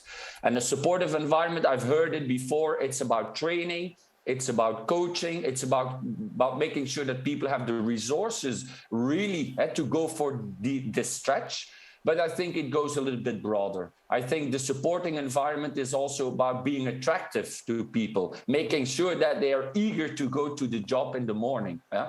And I think finding that balance, being sufficiently attractive so that you can also challenge people, but in this order, first supporting to later on challenge, I think that's also a quite important one. And maybe for some, good to reflect on this. How much are you focusing and emphasizing the stretching part versus the supporting part? Or is there a bit of balance, which I think would probably a healthy position. Maybe another element, I think maybe we'll focus on 4 and then we'll see where it gets us. The change probably also brings opportunities. And that's what I see in many companies because of the digitization. Time is freed up to do maybe more valuable stuff and valuable activities. And so don't forget about the chances that the change is offering. And I've seen quite some companies introducing the concept of job crafting here. Yeah. What is the activities we are not doing anymore because of it's automated? What is the things that we are focusing on? But this also creates an opportunity to look into what activities are engaging certain people and maybe not other people. What talents do we have in the team? And maybe we can make a little bit of a better matching between activities and talents of people. And I've seen quite some companies being quite successful in doing this. So seeing the digitization project also as an opportunity to rethink a little bit more fundamentally what is the roles and responsibilities, what needs to be done, and maybe how can we fit this a little bit more with the talents, the strengths, and the, let's say, engagement buttons of the different people we have in the team. And maybe last one, the fourth probably element. The most, the fourth, probably, go ahead. Sorry, probably the most fundamental one and the most difficult one. I think, of course, you need project management in this kind of change. But I think there's also risk involved because you start one project and it's finished and then there's another one popping up. And what you see happening in quite some companies is this kind of change fatigue creeping in. Yeah. And so the last piece of advice and maybe the most fundamental one is probably it is more useful also to think about how can we change the culture within our organization. Yeah? And how can we make sure that the culture within our company is becoming a little bit more change-minded and let's say change-ready.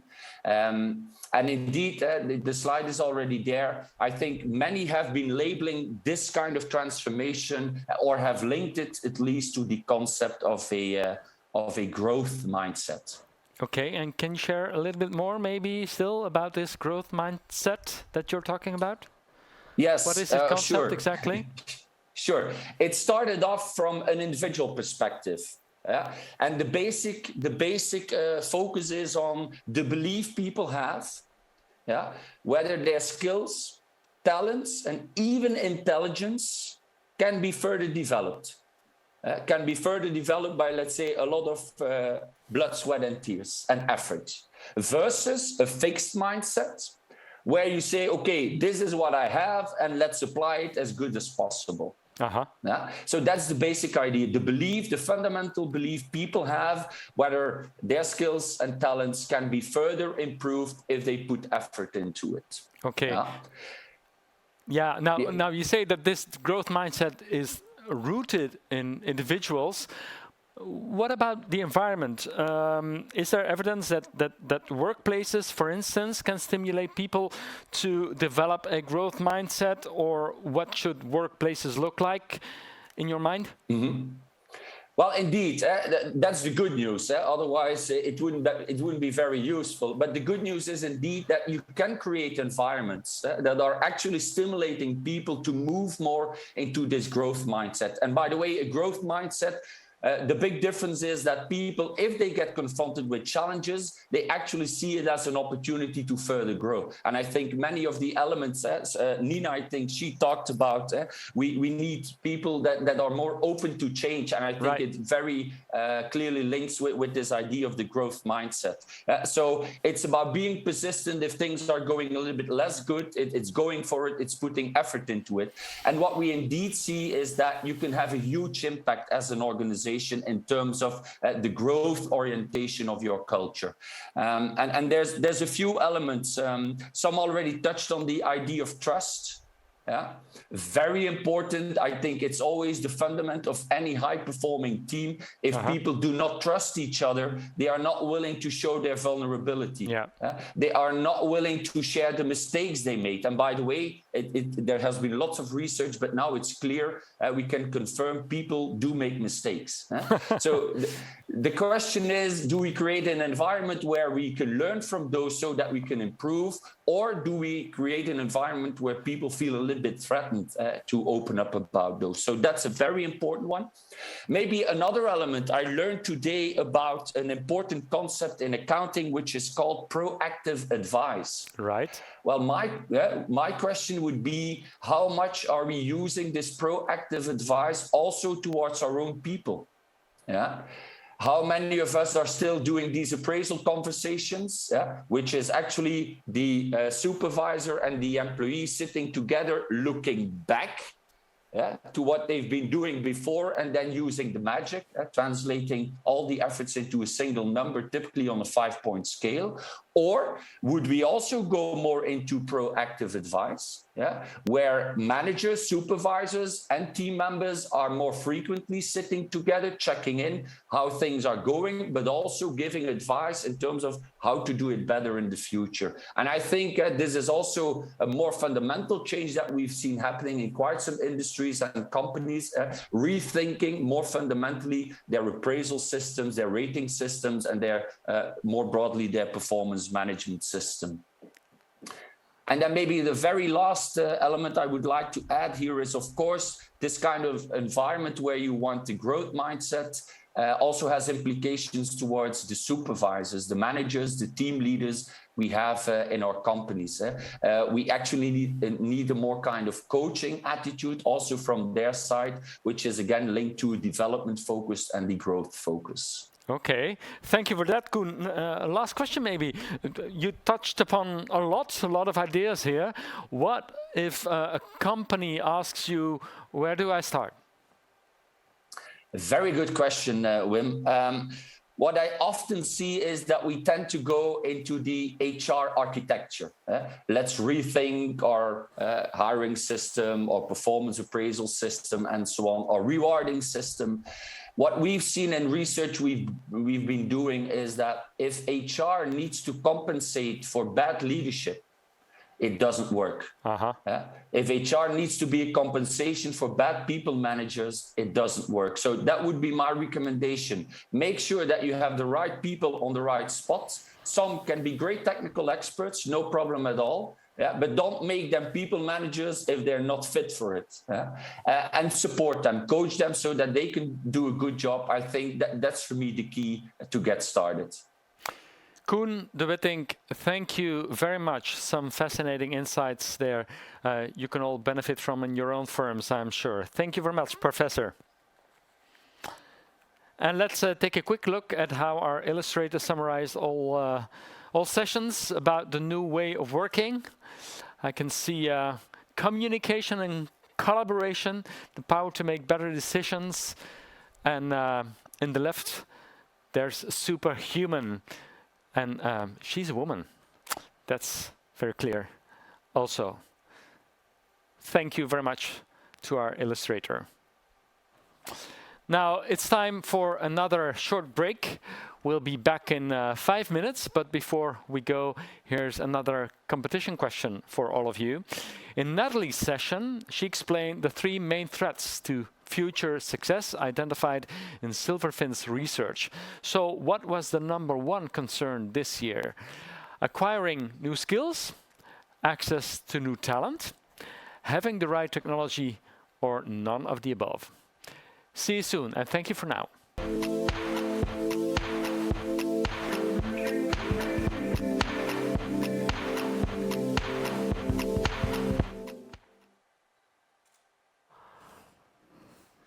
Welcome back.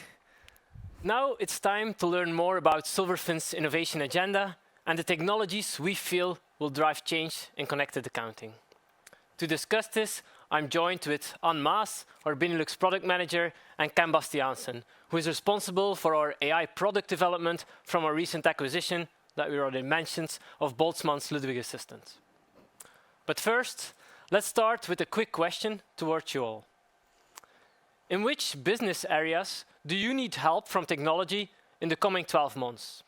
And you can pick between managing client data, improving team productivity, supporting the development of advisory services, or improving team and client collaboration.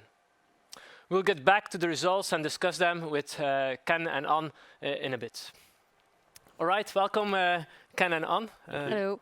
Thanks for joining. Before we get started and we have a little conversation, I want to take the viewers through how we look at innovation and development and product in Silverfin.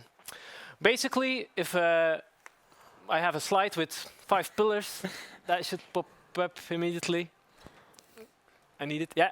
Okay, so basically we have 5, 6 pillars that we use as a kind of framework to think about how we approach product. Of these pillars, the first time is real-time client data. So what that means is connecting the different sources that we have, bookkeeping, CRM systems, basically all the data that you need for your compliance work, etc. The real-time component, pretty important part of that, because every data that streams in goes real-time to all the work you're doing in Silverfin and preferably also to other systems. So that's the first one, first pillar of the framework. Second one, workflow automation. When we're talking about workflows in Silverfin, we're talking about accounts production, corporation tax, working papers, management reporting, etc. Workflow automation means obviously automating those. Silverfin is an engine that helps you to automate these workflows. It means that Silverfin itself builds these kind of things, but also our partners so that they are available on the marketplace. Third pillar, collaboration. I think personally that's probably the most important one. Collaboration means discussing things with your colleagues, but also discussing things with your client. It means to-dos, messages, etc. The key point of collaboration is that it happens all in the same system and that it's contextual, that you can really have the full context when you're discussing things. Then the fourth one, analytics and reporting. the 3 previous pillars have all been about getting data into the system, making sure that the data is complete. The analytics and reporting means that you actually take a step back and on a higher level, looking at that data, making it queryable. It also means that instead of with typical old-fashioned solutions, you only look at that client file, you take a step back, and we're definitely going to come back on that one later in the conversation. Then the last one on this circle, APIs and developer tools. Basically, that means that you have heard the word platform a few times already from my side. It means we allow people to build things around Silverfin, build things on top of it. It means that Silverfin wants to be the tool amidst all the other tools that have the same philosophy of best practice. It also means that other people are building on top of it. It means that really, if you can imagine it and it's a post-accounting workflow, you should be able to build it in and with Silverfin. And then to kind of circle around all of that is artificial intelligence. And like, I'm not going to tell you too much about it. I think there's somebody better placed for that, and that's you, Ken, I think. So go ahead. Okay, sure, with pleasure. So artificial intelligence, it's all about saving time and allowing for new business opportunities.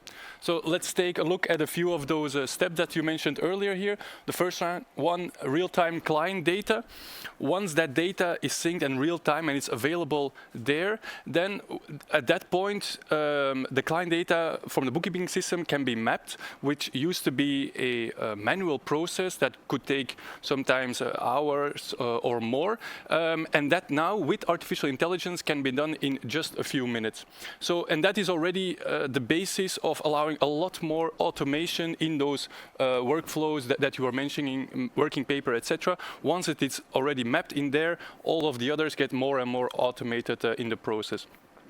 Once the data is also there and it's mapped and basis for this automation, you can do a lot of basic smart checks because the data is there, and we can think about, is this now complete? And the values, are those values as expected once they are in the system? And AI can do some checks, such as what we are doing now is if there is a vehicle, let's say depreciation or road tax, is there then also fuel cost and vehicle insurance in this client file? So there's hundreds of patterns that are being checked like that. Or as well, if for this client file, if there are some of those accounts or typical transactions the previous years, is that also now in the current period available? So why do all of these checks yourself if you can have our AI do this constantly in the background and alert you just for those cases where it's interesting?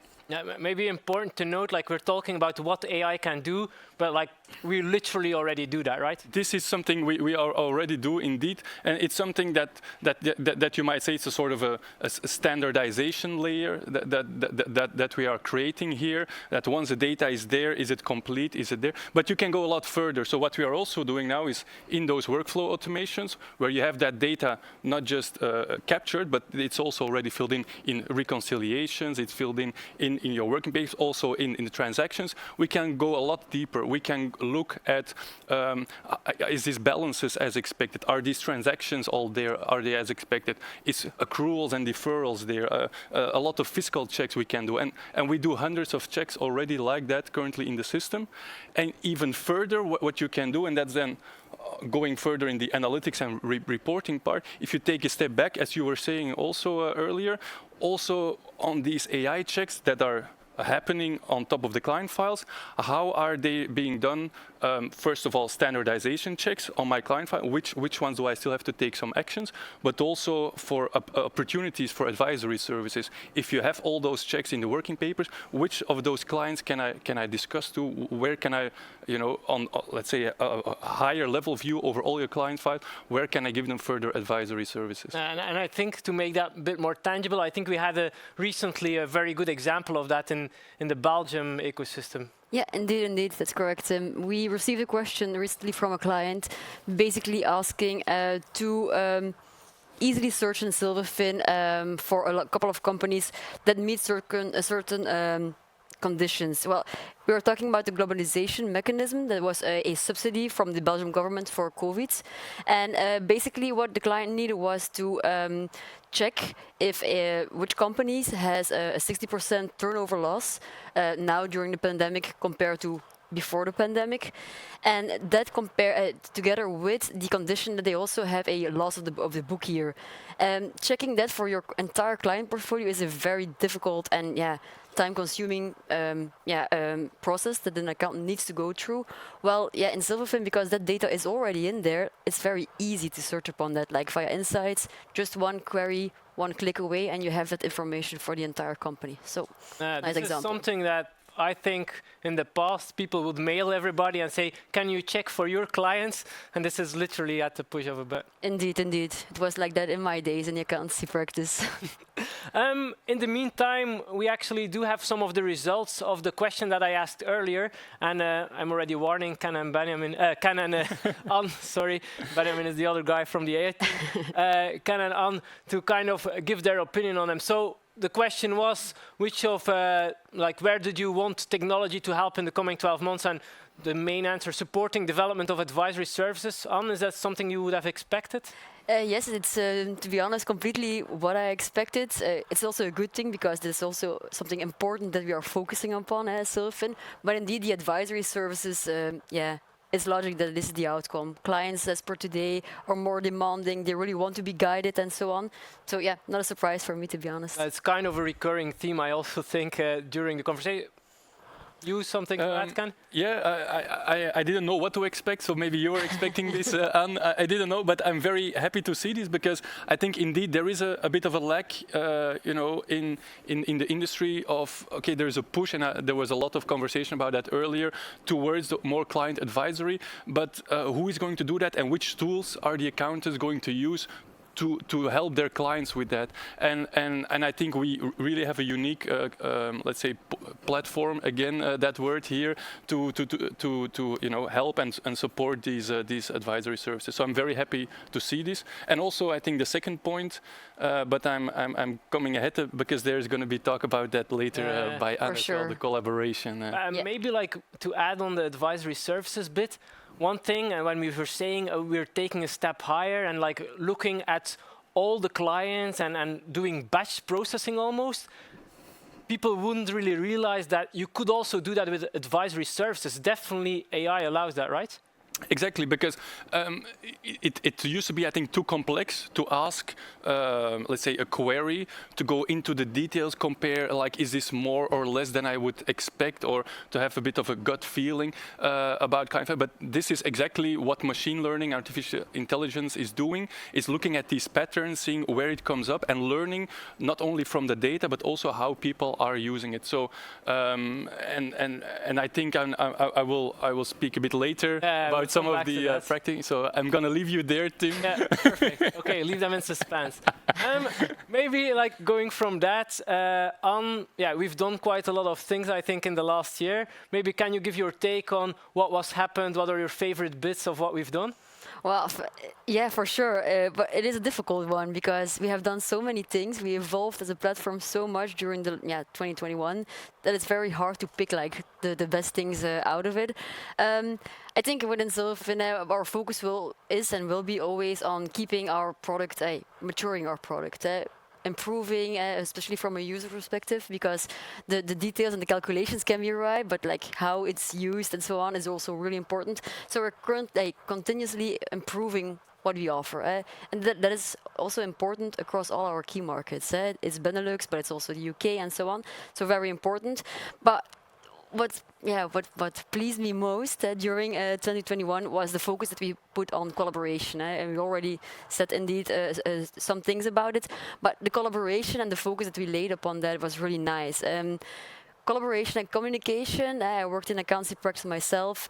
I think it's 50% of my day or something that I was spending on communicating towards clients internally, making sure everybody's informed on the same page, and that's always a very difficult part. So that we focus upon collaboration, that was for me a very nice thing, and especially in Silverfin, all the communication and so on, everything you need in one place. Yeah, that's really nice. Can you make that a bit more tangible to say, give maybe some examples of things that you say that? Yeah. Well, it depends a bit. There are very small things that we have done that maybe users didn't even saw, but we have also done very big things that our users for sure have seen. So one of the things that I like is within Silverfin you have the communication panel with the to-dos, with the notes where you can keep track. It has been like that already from the beginning, I think. I'm not sure, but from the beginning that I was for sure with Silverfin.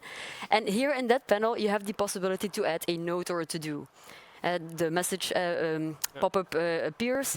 When you're typing a message, and it happened to me as well, like if you misclick next to the communication box, then before your message was just lost. If you were writing a big text, it can be very frustrating. And like now, if that happens, the draft is saved. Very small thing, but from a user perspective, extremely important in my point of view. Probably the users haven't really saw it, but it's really a nice one. But we also have done very big things. Like for example, the implementation of the review screen is something that is really, a game changer is maybe a big word. We like to say it often in Silverfin, but the review screen is really a game changer for me. Before, people were sometimes struggling a bit. You say struggling, but I'd even go further and say people are printing stuff from Silverfin, right? Yeah, indeed, that happened. So they were printing, or best case, maybe putting it in a PDF and reviewing it on an iPad or on a laptop or something like that. But it wasn't that user-friendly to do so in Silverfin. So during 2021, the review screen has been implemented. The feedback that we received, first of all, we received a lot of feedback, very positive, but also like small tweaks and requests. So we are continuously iterating on that. And what is really nice now, very recently, the new feature has been implemented where you can compare, like for example, you are reviewing annual accounts at 2020 annual accounts, and you can compare them directly with 2019 annual accounts, where it's really nicely highlighted the differences between those 2 years. Yeah. And honestly, this is something I wish when I was working as an accountant, I would have that back in the days. I think maybe going back to my conversation with Kirsty, it's like also we shouldn't, as Silverfin, also not look to just digitize what they're doing. It's also rethinking and like making the review process better than on paper. That's what we should do, right? Yeah, for sure. And then I can say when I was reviewing and I was reviewing on paper, like my handwriting is really bad, and I had a lot of experiences where people were just like, "Oh, I'm sorry, what have you written here?" So with a review option in Silverfin, that is long ago, and it will never happen again. That people need to ask it if they dare to ask it. Also a very difficult thing. So for sure. One of the things that people often ask me, and I think often maybe also ask you guys, is like, okay, the roadmap, like what's ahead? So I won't give that answer now. I'll just pass it down to you guys. Like, on what's ahead? What's 2021, the next 3 months, and 2022 look like? Well, I think it's important to know that we, like I mentioned, that what we already done in 2021 as well, we continue to focus upon improving our offering, but also extending our offering, and that in all our key markets. So we are active in Belgium, of course, UK already a long time, the Netherlands, but also in our newest market, Luxembourg. So where we are fairly new, so we need to extend that product, but also it's important that we focus upon the fact that in every country we continuously keep on working and improving, and that is a really important thing for me. We also have, of course, important regulatory updates coming up. For example, in Belgium, there's a big project, a big change from the National Bank coming up and so on. So these are the things that we are working upon very hard already, a couple of months, because it's not something that we can do like in a week. So that are very important things. But what we, as a product goal, what we are focused upon is the automation. Like efficiency is so key for all the nice things that we want to do, the advisory and all these next steps, and also from the maturity curve. Automation and efficiency is key for that. So what are we focused upon? More in-depth links, better links between the closing process, the annual accounts, the corporate tax, and so on. And then maybe the most exciting part, of course, is the colleagues of Boltzmann that has joined us very recently, and I'm really curious to all the options that will have for Silverfin as a platform, Silverfin Baltimore platform maybe. That's to you, Ken. Yeah. Thanks for setting this high expectation. And, they are high. No, absolutely, and I think also for us it's great that we see so much opportunities bundling this AI. A roadmap is always a difficult question to ask. I mean, first of all, what we have now is we're going to keep on doing that. So we have that mapping that further automates the whole workflow and allows for a lot more detailed analytics over client files. We have those basic smart checks for that standardization. We have a whole suite of further detailed AI checks, which we are also keep on maintaining and expanding. But I think we can also now that we are on the same platform, we can also dream a bit further, and some of these things we are actually already developing. We have been working on for some time. One thing to mention is the assisted forecasting inside of a budget module. I think there we can do quite unique, really great things because once you have all that data together and you see how people use it, then really the artificial intelligence can, and that's again part of that advisory services that people are looking at. I don't think we are going to automate that completely, the budgeting, but we're going to have a tool ready that instead of to have it be a laborious process, but to have something very quickly that gives you these forecasts inside the budgeting, and that allows for that client conversation from the accountant to the ultimate client to be much more smoother and to go really very quickly to set up and to create a budget. And this is something that clients are expecting more and more of accountants. But they need the tools for that, and I think we are in a really nice position to create those tools. And also things that we are looking at is benchmarking to go compare across clients. But the idea is really, and I think that's maybe a high expectation, maybe I'm setting myself now a high goal, but is to integrate that AI as deep as possible into the Silverfin platform with things such as autocomplete, with, you could think of like a suggested correction, very much inside where you're working in Silverfin, that this AI is sort of always in the background helping you. Now, it's not just a feature, right? AI is not just something that you check on, it's something that should be in the system everywhere. Like, would you say even that the goal would be that people don't really question if it's AI or not, but just that they're helped? Or I guess you could look at it like that. It's like Netflix or Spotify. You don't think that's an AI machine behind it. You just you buy that as a service, and it's the same as a, let's say, Gmail inbox. I think it's a typical example I use. There the AI is integrated everywhere. You do the autocomplete. The suggestions are there. Gmail inbox, it looks at your flight tickets if they arrive. They suggest to put that in your calendar. It's Gmail, it automatically categorizes your email. So it's really like that, that this AI should be infused everywhere, and you shouldn't have to think about it. It's just always helping you in the background. And I truly think that here with Silverfin, we have this unique opportunity where all this data is there. It's synced. All the workflows are automated. We can learn from that data, but also how people are using that. And I think together with artificial intelligence, we have a unique opportunity to create something which, I think nobody else in the world is doing this now at the moment. So I think, very high expectations again.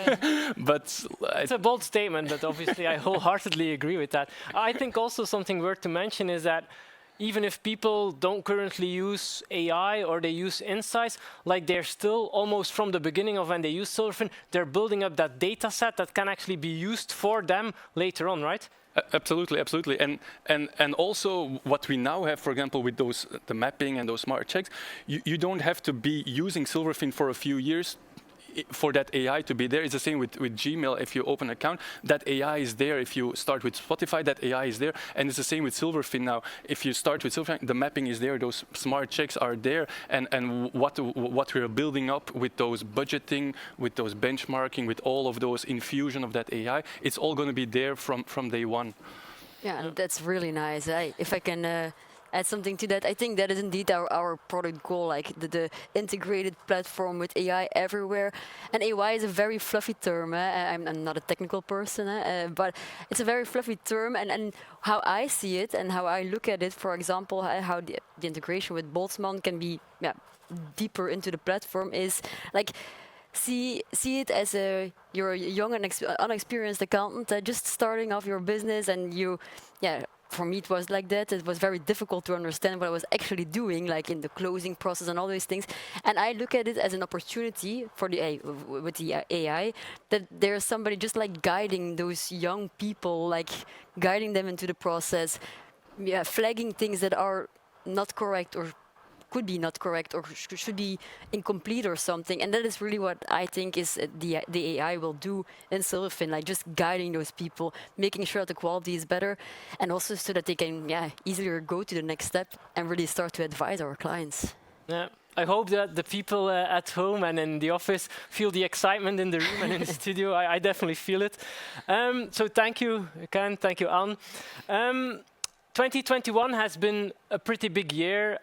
Everything that happened, I don't have to paint a picture with it. And we've seen that cloud technology really has become an important part and is only more important. And I think, like Ken already said, like we are really uniquely placed in that position, and we definitely want to fulfill that promise. And our motto is like, the sky is the limit, and we definitely want to go for that. With that, I want to close this session. Let's take a quick look at how our illustrator summarized this session and see what they made of that. Okay, so clients want guidance. I think that's kind of a recurring theme. AI, definitely, and deep integration. I don't know, Ken, Anne, if there's anything that you, and the sky is the limit. The sky is the limit, sure. Indeed. That's what I remember. I like that growing the flowery thing there. Yeah, for sure. Yeah, and I think actually that's a very good metaphor, because like putting the data in, putting the structure there, standardizing all the things that we've been talking about, that's indeed watering the plant of AI in the end. Absolutely, absolutely. Cool. All right, that's a nice summary. Before our break, we have a final quiz question for you. So we heard about several key areas that we, as a cloud platform, focus on day to day. It's real-time client data, workflow automation, collaboration, analytics and reporting, and what's missing. Is that AI and machine learning, process optimization, API and developer tools, or none of the above?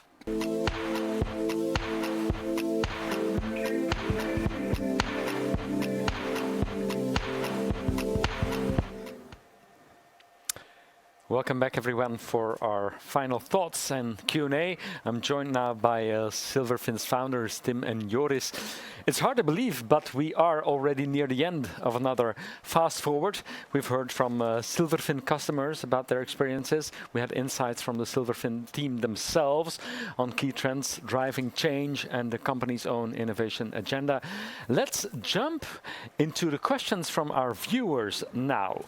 We have several questions that came in, and I will see them appearing on my screen right now. First question is, we launched Silverfin during COVID, and everyone is working from home. Would you have any recommendations on training and successful transformation? That's a question from Chris, if I can read well, that came in. Well, Chris, I think we can give you two options over here. First of all, we have a very dedicated customer success team at Silverfin that's always there to help. That's really in our DNA, the customer first principle, helping our customers through that transformation journey. And secondly, very practical in the platform, and Tim can probably tell more about it. We have a Silverfin University program, a certification program, to really take the users step by step, learning Silverfin, get a certification, and so on and so on. Yeah, indeed, we have stuff that shows you really in the application what to do, and if you cannot give a class of training, then definitely that's even more important. But I also think, resonating back what we had in the initial session, is like communication. That's probably the important part, and the remote part only makes that stronger. So you cannot over communicate. Doesn't exist. That's a message I understood very, very clearly. A next question comes from Valerie. I need to guide my firm into the next steps of digitalization. Where should I start? Depends probably where she is, of course. So that's a hard question to ask. But I do think, again, like obviously in this conversation, we might do a lot of repetition of the previous ones, because there I do think where you start is look back at the processes. Digitization is not about doing something in a digital tool. It's about looking at what that tool can enable you, what new use cases can that enable. And I think that's very important. Look back at the processes, and the customer success team that we have is really good at that. We look at best practices across firms and really looking how can we rethink the processes that we've done on paper, on an on-premise tool, without all the collaboration aspects, and how does that work? And first of all, I do think you need to assess where are you in your digital transformation journey. And then I'm a firm believer of the maturity curve. Like, it's really a great framework that helps you step-by-step guiding to that, through that transformation. Okay. Question from Anonymous. Anonymous asked, I was interested in the comments about the potential of AI and machine learning. Do you see this technology replacing accountants? Go ahead. No, You're go. not worried, I believe. We're firm believers that we are not replacing accountants, but we need to be aware that something needs to change. So we want to be that partner in that transformation. If we don't change, the industry will get disrupted. If we change from the traditional compliance processes to embracing the power of the data, the new technologies, then I do think more than ever we are the trusted advisor for the end customer. So that's purely in our mission, our DNA. That's really what we believe of. Yeah, The job will not disappear. No, for sure, not at all. There's no doubt about that. Also, the tool that we're making is for accounts, is for the finance profession. If their job disappears, we also have a problem. So no, I don't think that there's no doubt, and we keep repeating that message again and again and again. Change, yes, for sure, and that they have to realize, but disappear, no doubt. Okay. Another question is a question from John. What's your favorite feature of Silverfin and why? Well, I heard on raving really over the collaboration aspect, and maybe the similarity between Anna and me is that we were both accountants, and really the collaboration aspect, the in-text collaboration, that's really powerful, I do believe. The transparency of processes, the audit trail it brings, like really good communication, like where it needs to be. Like, I do think that's still very powerful. And you can take that to the next level as well, because we always talk about internal communication with an organization, but collaborating with your end client in context, like really powerful in my opinion. Yeah, for me, it's probably the feature we call Insights, which queries across your whole client base. And the example that Anne also gave there, like being able to identify across maybe 5,000 clients, which are, applicable for a subsidy, for example, like that's just impossible. And we see also, thinking together with our clients, that we're only at the very beginning of realizing what's possible, because all that data is there. We have the possibility of querying it, but it's also converting that into actionable data, into business, into the advisory. That is the real thing. And that is also that change to advisory. Like, you can do that in batch, like that. That's really a new thought. It's not purely about efficiency, etc. It's really about giving advice, having a machine help you giving better advice. Yeah, very clear. Another question from Bart. In an accounting market where every office is automated and standardized, what will be the next USP for accountants in 2026? Very good question. Well, I think the standardization is not necessarily USP, like your client doesn't care if you're standardized. You're it's right. Every possibility that you create by that. So I think going further on that, and actually going further on my previous answer, it's what you're going to do with all of that work. Because you don't digitize for the sake of digitization, don't standardize for the sake of standardization, know what you're heading towards. And that is indeed by offering your client the possibility to benchmark them against other people. Because of the standardization, you can actually do cash flow forecasting for 2,000 clients at once. It's these kind of things that for me are that unique offering. I don't know. It's definitely the power of the data. If you look at like the potential of what technology can bring and will bring to the industry. But if you look, and that's my personal belief, sometimes just to the industry, I do think we could do more with pure segmentation, like focus on an industry, like you want to be the best in example, construction companies. I do think there's like a big thing in terms of USP possible for the future of the industry. Yeah, I agree. Okay, one last question maybe. There's been a lot said about effective change management. If I do one thing to ensure success, what should it be? You're going to say that I'm repeating myself.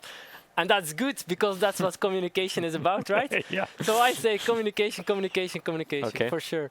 Right. And so first of all, the change management topic is everywhere. Every client firm we visit is struggling with that, like globally. Right? So that is important. But what we learned at Silverfin quite often is that change management, like why you have chosen for a specific solution, what you want to achieve with that, like what the milestones you want to achieve together with your team, is quite often missing in those organizations. So quite often change management is pushed from the top, and the teams need to accept. Really, then again, that communication aspect, why, how, what, when, repeating that again, I do think that's sometimes a missing factor in our industry. Okay, thank you very much. Now, Tim, if you were to sum up the afternoon, what couple of things have you been struck by the most this afternoon? I think a recurring theme, and taking a step back from the whole change management, etc., is really finding people, keeping people. I think that's even more important. Like, you can find somebody, but if you can't keep them, I do think also that, that's my take on it, but we play an important role in that. Like, if you give people the proper tools, that it's a way more enjoyable experience doing the job. I think people is that key part, and then change management, even that is about people. So I'd say a recurring theme, definitely people. Would you retain, Joris? Well, I think both Tim and I can be, first of all, very proud, but as well humble if you see the audience, the people that come and talk here, like the clients, the partners that we have. Well, if we take a step back, I would like to remember that, actually. Yeah. Right. Thank you very much for answering those questions. And I'm afraid that's all we have time for in this year's Fast Forward Studio. Now, if we didn't get to answer your questions, I'm sorry, but we will ensure we pick it up after the show. Also, a recording of the show will be made available to you all in the next coming days. And we'll also be publishing some additional content on the website, so look out for that and be sure to share it with your colleagues. So all that remains to say is a big thank you from us here for joining the show, and we hope you found the conversation as inspiring and useful as we did here. And we'll see you next year. Goodbye, and thank you.